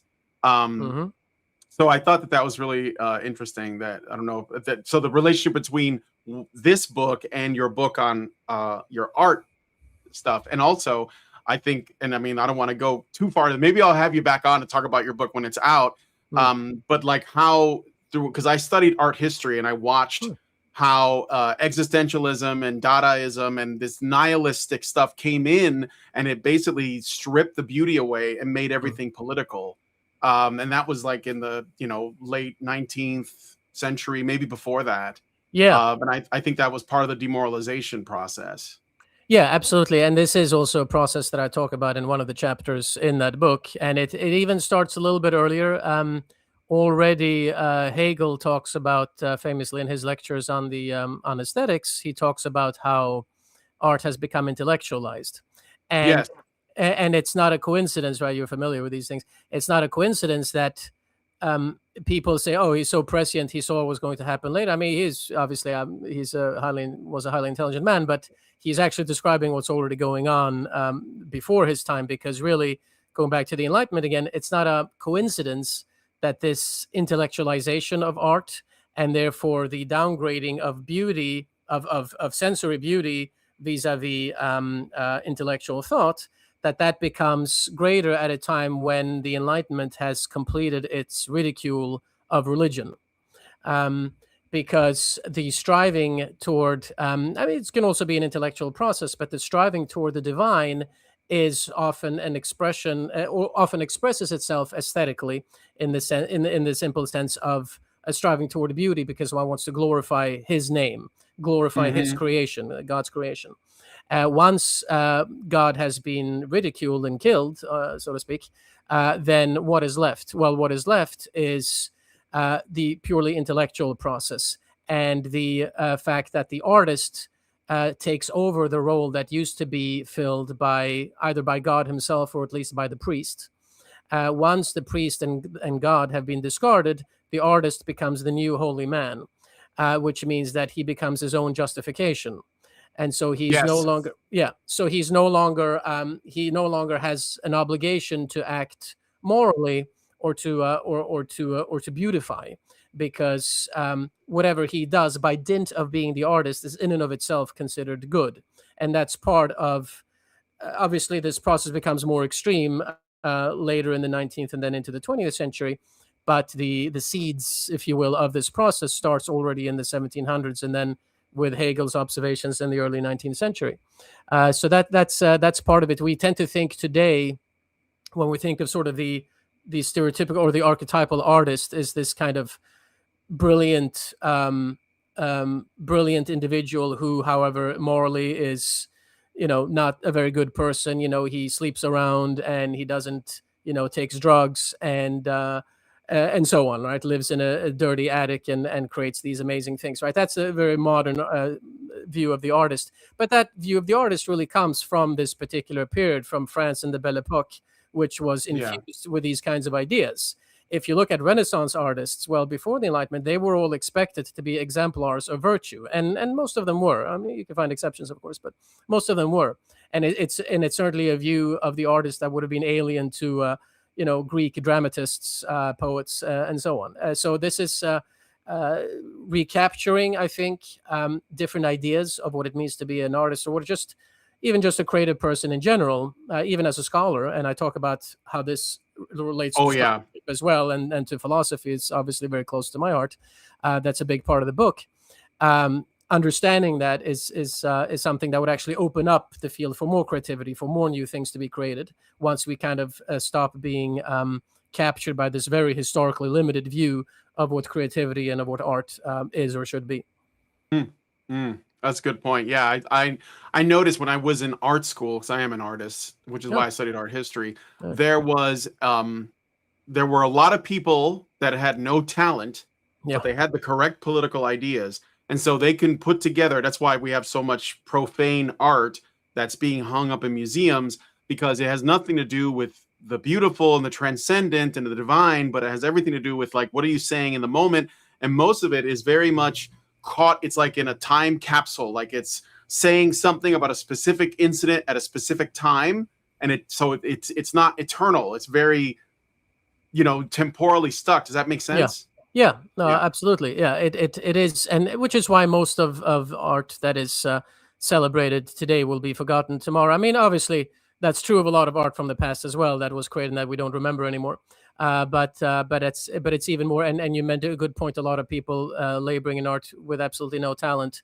Yeah, because there's nothing exogenous against which to measure themselves. Certain people would have been kicked out of art school because the teachers are, okay, you don't know how to draw, you're worthless. Whereas today, of course, because the artist has become his own justification, this leads to a much higher proportion of laboring artists having absolutely no talent whatsoever, and using art also in a broad sense, poetry, not just painting, all different kinds of creative endeavor, shall we say. I will say, though, I don't want people to then, once they finally read the book, to be disappointed. There are certain passages as well, perhaps in the book, where conservatives will be a little upset with me, because since I'm striving for, and I'm not a doctrinary conservative by any means. Our audience isn't necessarily political. I get a lot of critique from conservatives as well, because I tell them I'm not a political activist or a pundit, which always takes one side. I'm a philosopher. And the point of genuine philosophy, the point of genuine thought, is that it's a journey whose destination is unknown. And as you explore certain intellectual paths, you don't know where you're going to end up. Sometimes you end up in a different place. That's not necessarily in accordance with doctrinary conservatism. So I just mentioned briefly that I actually am somewhat... There are aspects of modern art toward which I'm friendlier than to other aspects, I guess we could say. And I explain why in the book. And it's about how, if we're going to open up, like, to take Roger, this is a point of rare disagreement, for example, between me and Roger Scruton. Roger Scruton, in some of his books, and also in a talk once that he gave that I attended here in New York, he basically talks about how we should strive to reinvigorate classical music and make modern classical music. And, that's sometimes done well, but the problem is that too often it leads to just being stuck in old forms, and you're really not creating anything new or different. And so we have to be a little more open than a lot of us. I understand. Yeah. It's not just, you can't just, we're just got to go back. Like, you can't really go back. There's so the hit, what's happened has happened. I understand. Yeah, exactly. And to take a colleague of mine who wrote poetry in Latin, and I told her that it's worthless because you're not answering to our present moment now. Like, we already have Virgil and Horace and so on. You're not doing anything interesting. It's like the dark side of nostalgia. If that makes sense. Right. Yeah. Okay, so looking ahead, do you see oikophobia intensifying, peaking, or generating a meaningful backlash? And if there is a backlash, is there an aspect of that worries you or concerns you? Yeah. So all of the above, pretty much. So oikophobia will continue to intensify. After Trump's re-election, people said woke is dead, and I, along many others, said right away, no, it's not. No, it's not. No, not even. It's going to become more. They're actually strongest when they're in a position of weakness. That's when they're most emboldened, I think. But go on. Yeah, no, I think there's a lot of truth to that. Basically, you might have certain aspects of wokeism that are kind of passing fads, like people putting their pronouns in their bios, like that has gone down a little bit, for example. So there might be certain aspects, yes, that kind of come and go, but wokeism as a whole is kind of, and wokeism being the most modern expression of oikophobia, that as a whole is certainly going to continue to intensify. So that is going to continue to intensify. That's absolutely clear. The question is, because it always does, I mean, historically, there's no point in history at which... Is it like an inevitable thing, like an inevitable pattern?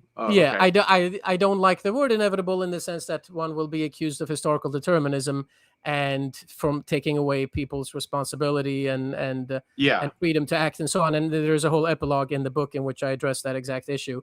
But basically, if you're looking at it historically speaking, we shouldn't be captives to history, obviously, but there has been no society which became kind of oikophobic up to a point and then kind of said, okay, well, this is too much. Let's dial it down a bit. That doesn't happen.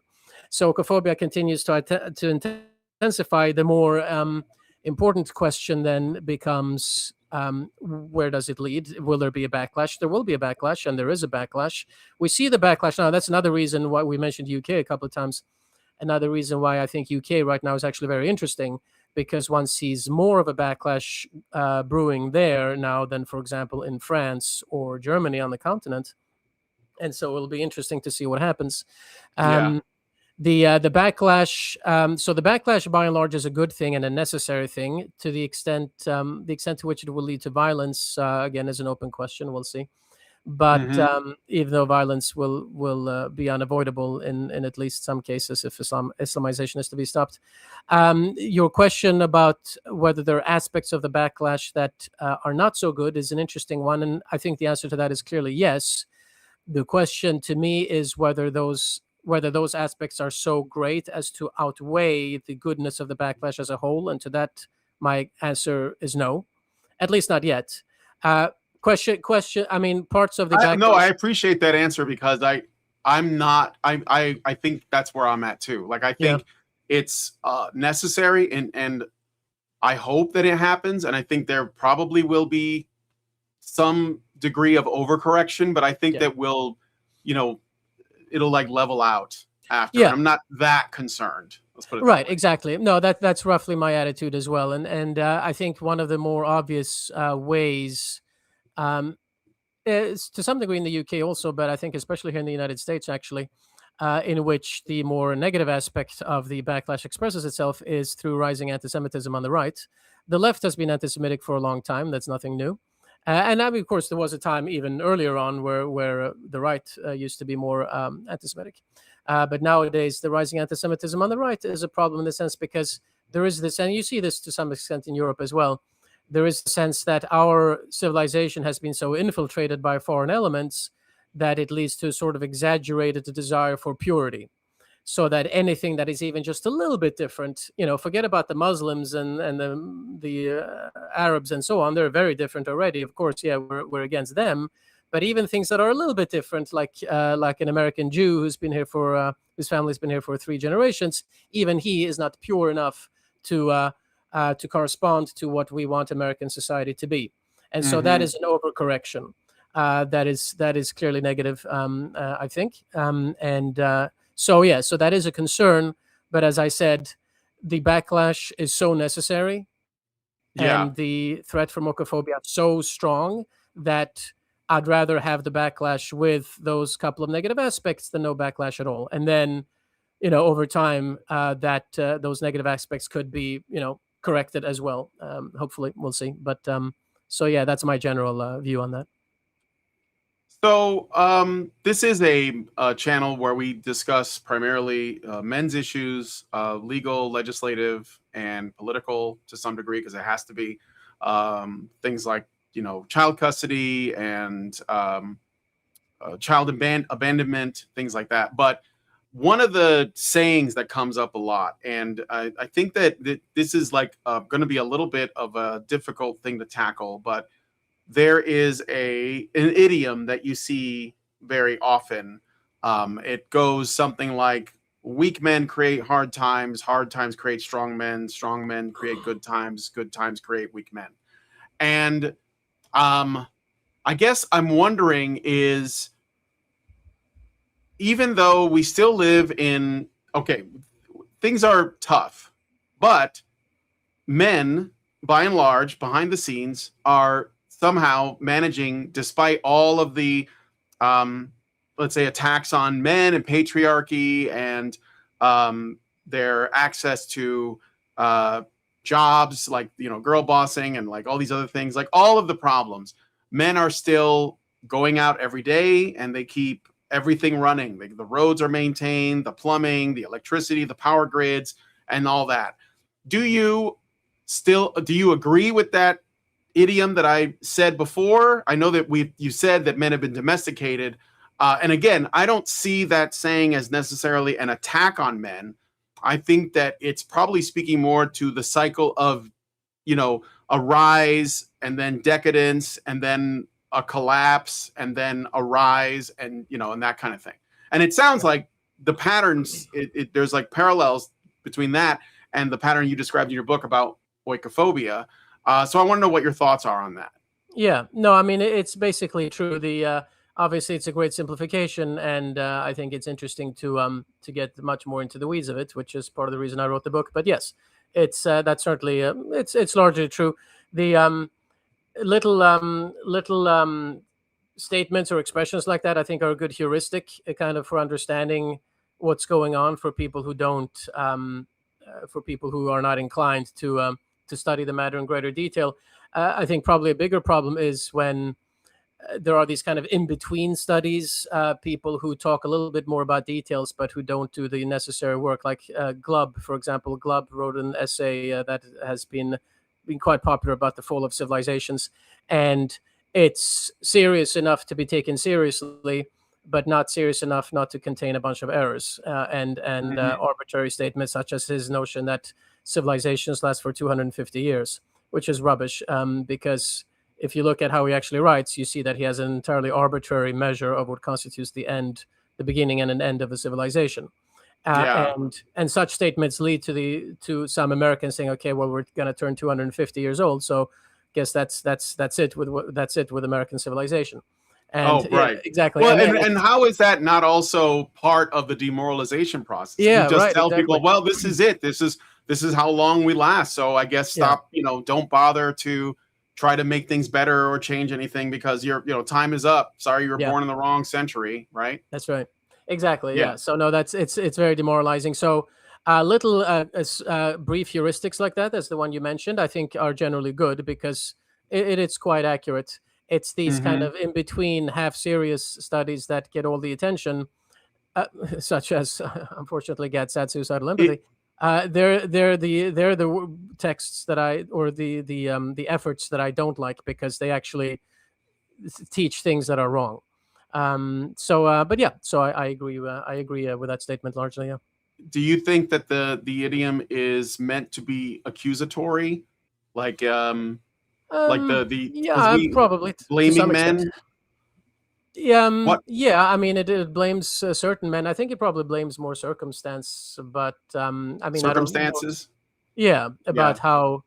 But I mean, it praises men, but then it praises one generation and attacks the next. I mean, it's a common saying that the greatest generation produced the worst generation, right? The World War II generation produced the boomers. I don't think that's entirely accurate, but that it's a common expression. I would still obviously I love the World War II generation, but I would still probably say the founding generation would probably takes the top spot for me. But in any case, be that as it may, it's a common feeling that is the case. I don't think it's as much as about blaming as about simply understanding how things come about in historical cycles. Historical cycles kind of have gone out of fashion in academic circles, which is another reason why I've faced some resistance. But and strictly speaking, it's not a cycle; it's a spiral, as I explain in the book. But yeah. There's a lot of truth to it, and a lot of very wise men of Greek antiquity subscribed to the cyclical views. So there is more to it than can be so easily dismissed.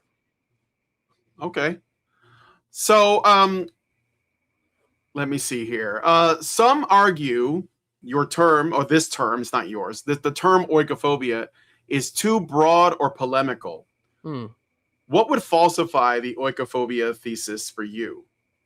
Well, the term itself, so I guess defending Roger Scruton here, but obviously it was my choice to take that term and run with it. I think for me, the greatest defense of the term is that we needed an opposite of xenophobia. And xenophobia is an overused term for sure, and so Absolutely. so it's possible to overuse oikophobia as a term as well, but that's actually kind of part of the point. And as I've said on a number of occasions, the fact that we had a term for xenophobia but not a term for oikophobia was itself an expression of oikophobia, because apparently the moment you criticize a foreigner or a foreign culture, you're a xenophobe. But criticizing your own culture, apparently that's not pathological in any way. That's makes just you normal. enlightened. That's what good people do. Exactly. Yeah. So having a word that included the root phobia in it as a correspondence to xenophobia, I think was very important. And so I think that was a very good contribution on the part of Scruton. Some people say you should have oikomisia or something because they don't fear their home, they hate their home. Misia from the Greek root for hatred. But again, the point was to have. I wasn't in, obviously, I don't know exactly what was in Scruton's head when he came up with the term, but the point is, I think, to have an opposite of xenophobia specifically, because many times when people criticize foreigners, that's not done out of fear either, but rather out of dislike or hatred. And so in genuine cases of xenophobia, but we still use the term phobia. When it comes to the falsification, going back to my future book as well, that's the one that's still coming out. I actually, since I also talk about creativity and scholarship and how to expand the borders of those things, I actually also take issue with the, in my opinion, overestimated concept of falsification. Karl Popper comes in for quite a lot of critique in the book. But if we are going to use that term, what would falsify oikophobia, but so far no one has falsified it to me, would be something like, if you can point, for example, at the historical processes that I describe in the book, if you can point to how attacks on your own culture were perfectly common also in the earlier phases of a civilization, that would go against the process, the historical development that I outline. But nobody can, because the evidence just isn't there. I mean, maybe you can find some individual here and there, somebody making fun or whatever, but by and large, the evidence just isn't there. So that's something that could falsify part of what I say. All right. If you could, Sounds good. yeah. I mean, that's diachronic, exactly. If you take synchronic, if you could point to most of these particular oikophobes as really just criticizing one particular aspect, again, that could also be a type of falsification. But as we've already discussed, most of them actually have a much more holistic disdain of their own civilization than just some particular singular point of complaint. Yes. So since writing the book, are there any have you changed or shifted or evolved any of your opinions on this? Has anything changed since then? Not really, although I love the question. I've given so many interviews. I've been on so many podcasts, and nobody has ever asked me that question before. It's great question. Not really. I maybe shifted my emphasis. I mean, I hate academics who spend their entire lives working on just one thing. So it's there's a good German word for that, Fachidiot, which is basically somebody who just writes about one single thing his entire life. So I cast a much wider net, and I like to work on different things and to study lots of different things, like political philosophy and philosophy of history, mostly in Western Self-Contempt, and now more aesthetics, which was actually my first love in philosophy. Now devoting myself more to that in my next book. So I shift emphasis in terms of what I work on, but in terms of my actual view on this topic of oikophobia, no, I don't think I've changed my mind in anything, because no different evidence has been presented to me. I mean, I've been attacked by lots of different directions, but whenever somebody attacks me, that was going to be my next question. Oh, okay, yeah. Whenever somebody attacks me, it's not serious critique. It's just childish personal attacks and so on. Nobody has attacked me in any serious way. Why do you think trying they're to doing show this? different evidence? Pardon me? Why do you think they're attacked, trying to discredit you? Oh, because so there's been from both left wing and right wing direction. From the left, I think it's easy to say, because most of the people there are oikophobes themselves, so they feel indicted by what I say. From the critique that I've gotten from the right has most of all been along the lines of the fact that I'm explaining it and showing how it works somehow justifies it in their eyes and makes it harder to combat in their opinion, because they like to present oikophobia as being just some absolutely crazy madness. And if you can dismiss it as some crazy madness, then it's easier kind of to marginalize it. Okay, well, these are just crazy people. But then you don't take it seriously. Then you think it's a exactly. joke. Exactly. And so to them, the fact that I explain it and show that it's actually happened before kind of somehow normalizes it. So that's a critique I've gotten from the right. And my answer to them is, okay, you're attacking me as activists. You're attacking me as pundits who are trying to affect political change. And I appreciate that you're trying to affect political change, but I'm a philosopher. And my job is not just to say things that a particular side likes. My job is actually to explore and to take these various areas of research and examination to their ultimate conclusion. And I also say, I mean, it's in the book itself. I'm obviously not. I am against oikophobia, but I also want to understand it and describe it, and that's my job. The critique from the left has just been by people who are not interested in philosophy, and that's fine. You don't have to be interested in philosophy, but then you also shouldn't attack me. Yeah. No, absolutely. Yeah, thank you for that. Okay, so I did get a couple of paid comments. I think they're questions from people in our audience. So guys, send in super chats, rumble rants, super chow, whatever, and I will be sure to read them. So one I got from NovaFan21 on Rumble, who gave us $1 and said, does it say in your studies what happens when it's too late for the strong men to protect society? It feels there is no difference between being put in jail for criticism and withdrawing from society. Yeah, there is. I mean, I talk about in the book about how, what comes after oikophobia. Obviously, in the American case, we don't know yet. Although if past civilizations are any model, which of course they are, then it's not that pretty. We do have one vis-a-vis the ancient world. The advantage we have today is that we're not surrounded by hostile tribes immediately. The Canadians or Mexicans aren't suddenly going to invade us. Once we become more oikophobic in America, at least. Right, exactly. In the United States. For France, we still have migrants coming in and who do not wish America well. I mean, you see this especially in New York City. Obviously, prime example. The mayor of my own city, Michigan. Michigan is another example. My mayor, and I mean, we're still, some of us here in New York, in disbelief that our mayor is somebody who's not just left wing and has bad economic policies wherever, but he's generally somebody who hates our country.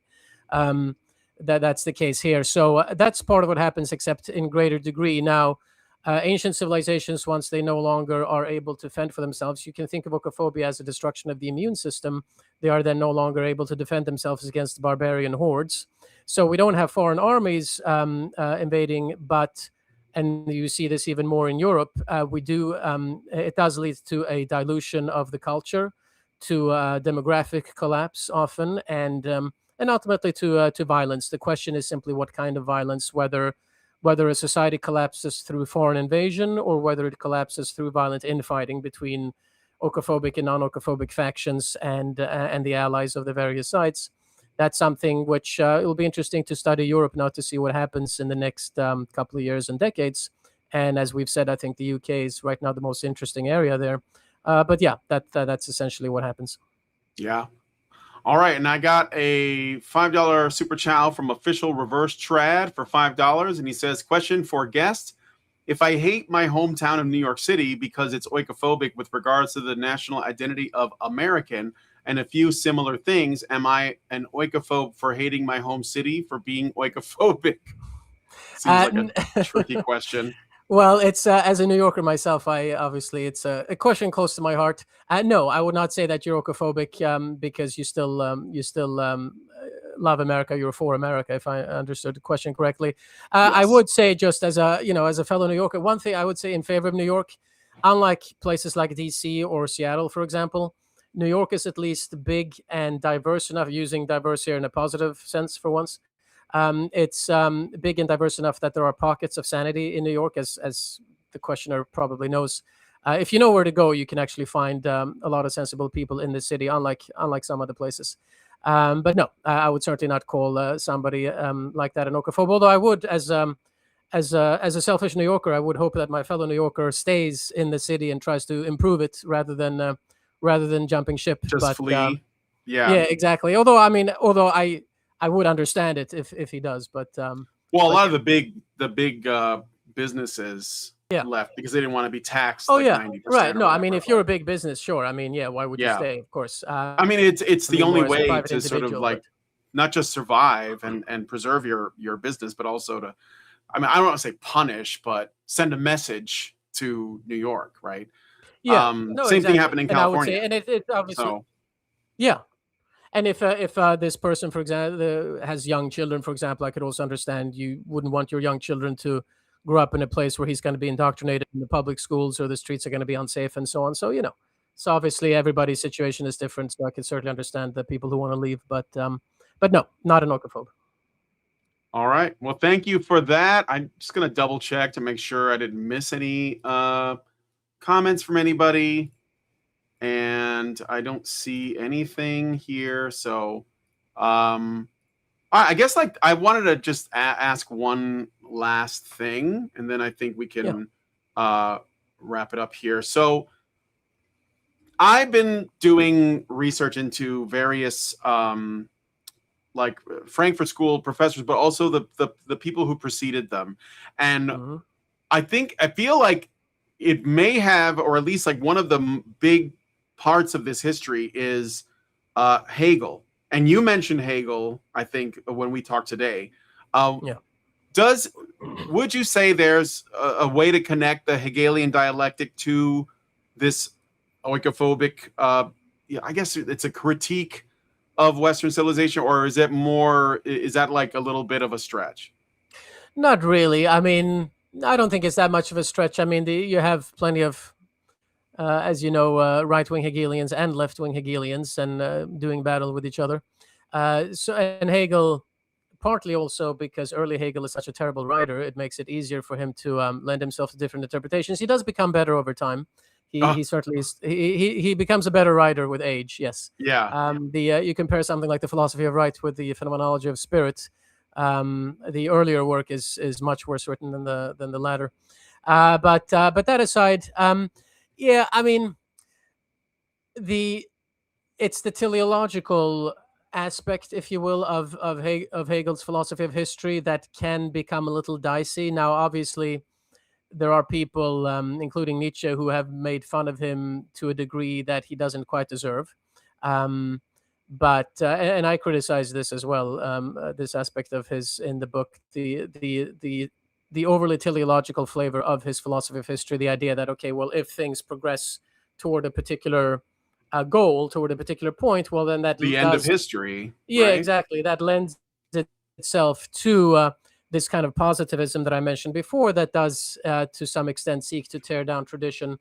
Now, this depends a little bit which Hegel one reads. I mean, so, and this is part of my problem with a lot of Hegel scholarship in general. I was actually just corresponding with a colleague the other week about this, that people kind of decide, this is not true just of Hegel, it's true of many philosophers, but people kind of take their favorite philosopher, Hegel in this case, and they decide, okay, this is what he thinks.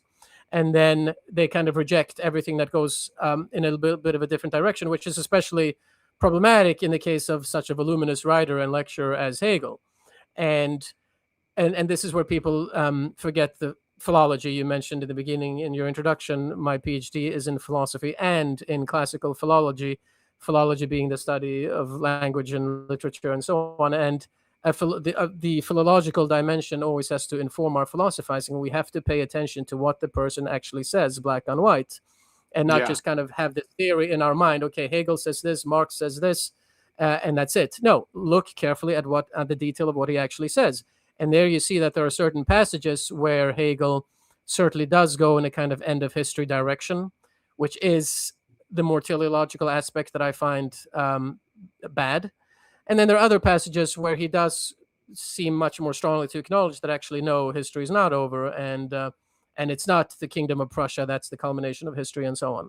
So it depends which Hegel you read, but there's certainly a danger or a possibility that Hegel can be used to some extent fairly or unfairly, depending on your tastes, Yeah. in an oikophobic direction. Yeah.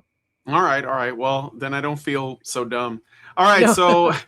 So it was more of an instinct, and I saw some things, but I think that's good. Thank you.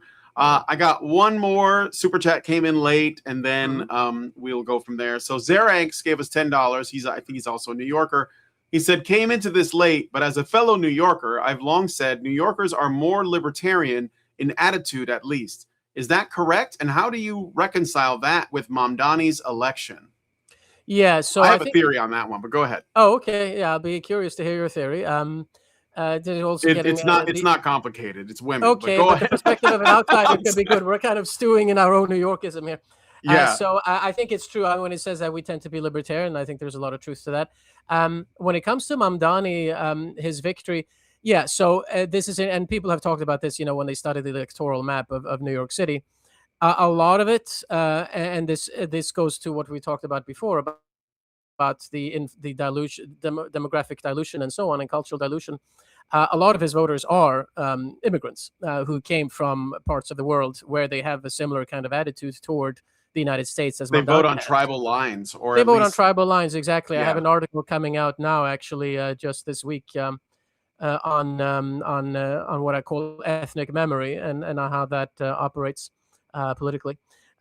So basically, these are people who not and even when they come from this part of the world, in some cases it is that they actually agree with Mamdani, and in some cases, when, for example, Indians or so vote for him, it's not that they necessarily agree with everything he says. It's just this feeling that, oh well, he's one of us, so we vote for him for that reason. That was a very significant voting bloc for him. Yes. And then, of course, you do have the young communists, a lot of New Yorkers who are first generation New Yorkers, or who moved here from other parts of the country because they wanted to imbibe New York culture and left-wing urbanism and so on. That's another major voting bloc. Most of the more traditional New Yorkers, if you go to those neighborhoods where of New Yorkers who have been in the city, part of the city fabric for longer, they voted for Cuomo. People who are older ones, they went with what they, I guess, like the tried and true. Yeah, exactly. Yeah. I mean, I would have voted for Sliwa, but that was obviously a lost cause. So I held my nose and voted for Cuomo. Yeah.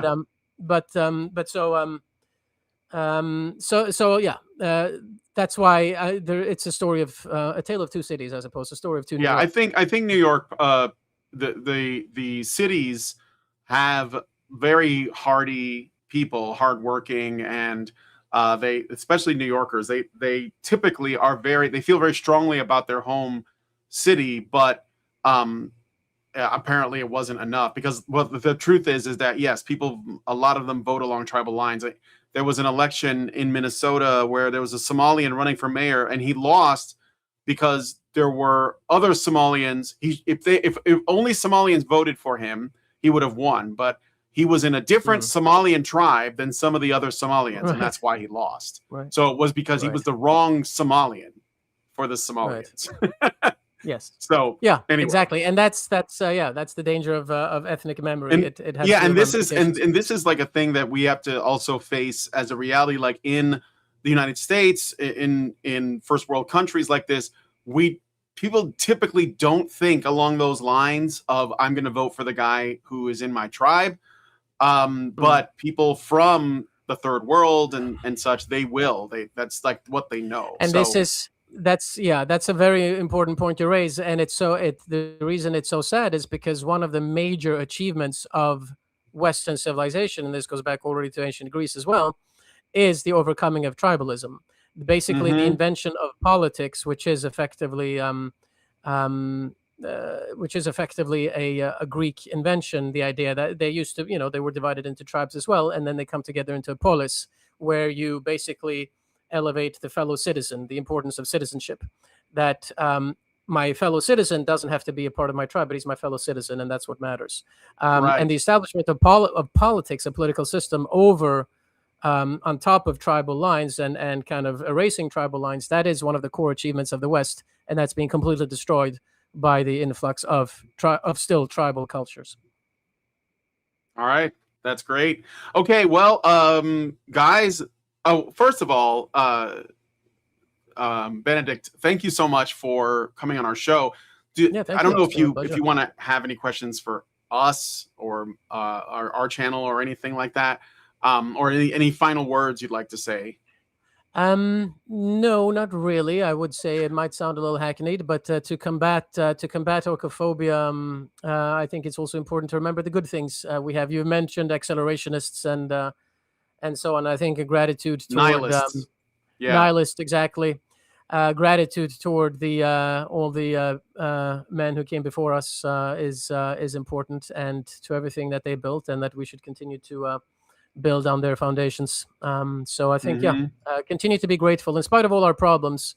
Realize that there's life in the old thing yet, and she's worth fighting for. So right, and we're still living in the most prosperous, the most safe, the most abundant time in all of human history, and if you're in the United States, even more so. You were born in the last half century in the United States, you won the lottery. Yeah, exactly. Don't take it for granted. Basically, I think that's where oikophobia can get in. You the peak of decadence. You take things for granted, and then you start finding things to be resentful about. That's right, and it's not good. So anyway, I want to thank you again to Benedict Beckeld. The book is Western Self-Contempt, Oikophobia in the Decline of Civilizations. You can get it on Amazon. Are you going to do like an audiobook of this for some people who like to listen while they work out and stuff like that? They were the publisher, Cornell University Press, they had offered it to Audible and a couple of those different companies, and apparently we're told that it was too intellectual for Audible. What? So, yeah, that's what they said. Well, yeah. I mean, if you want somebody to read the book for you, I can do it. So that's what I was told for a small fee by Cornell. But right, exactly. Yeah, no, that would be great. So we'll see if if there was enough demand for it, then I'm sure that could happen. But people would have to write to Audible or whatever and to say this is a book we want as an audiobook. Well, you came on the right channel, because even though we stay tiny, for some reason, every time a guest comes on our show, they go on to blow up. So maybe we have the Midas touch, but we can't do it to ourselves. So hopefully you'll do more interviews and get out there. And I really do. And then I'll come back with a Midas touch on you. Yes, exactly. Yeah, thank you. We will. I think this is a really important conversation. That's why I want to bring you on, because I like to look at what is like the most fundamental part of the problem. A lot of people look at the symptoms and they're like, this is bad, this is bad. But it's like, yeah, but where's that coming from? And I want to get as deep as I can. So I thought this was a really good conversation, and I'm very thankful for that. So, and thank you guys for watching. I'm sorry, what was that? No. I was going to say thank you as well. And it's I'm actually glad that we went for such a long time, because it allowed us to really get into the weeds of things. Yeah, absolutely. I like that a lot. All right. So with that said, thank you guys for coming on the show and checking this out. Sorry there was some little technical glitches with YouTube, but we're fine. The show is run and I have a recording. We're going to make some shorts content out of it regardless. So, but it's also on Rumble and X as well. So with all that said, thank you again, Benedict Beckeld, for coming on the show. And thank you guys for watching. If you guys like this video, please hit like, subscribe if you're not already subscribed, hit the bell for notifications, leave us a comment, let us know what you guys think about what we discussed in the show today, and share the video, because sharing is caring. Thanks so much for coming on this episode of the Fireside Chat, and we will talk to you guys in the next one. Next week, Janice Fiamengo and her new book. So see you guys then. Men's rights activists are machines, dude. Okay? They are literal machines. They are talking point machines. They are impossible to fucking deal with, especially if you have like a couple dudes who have good memory on top of that too. Holy shit, you're fucked.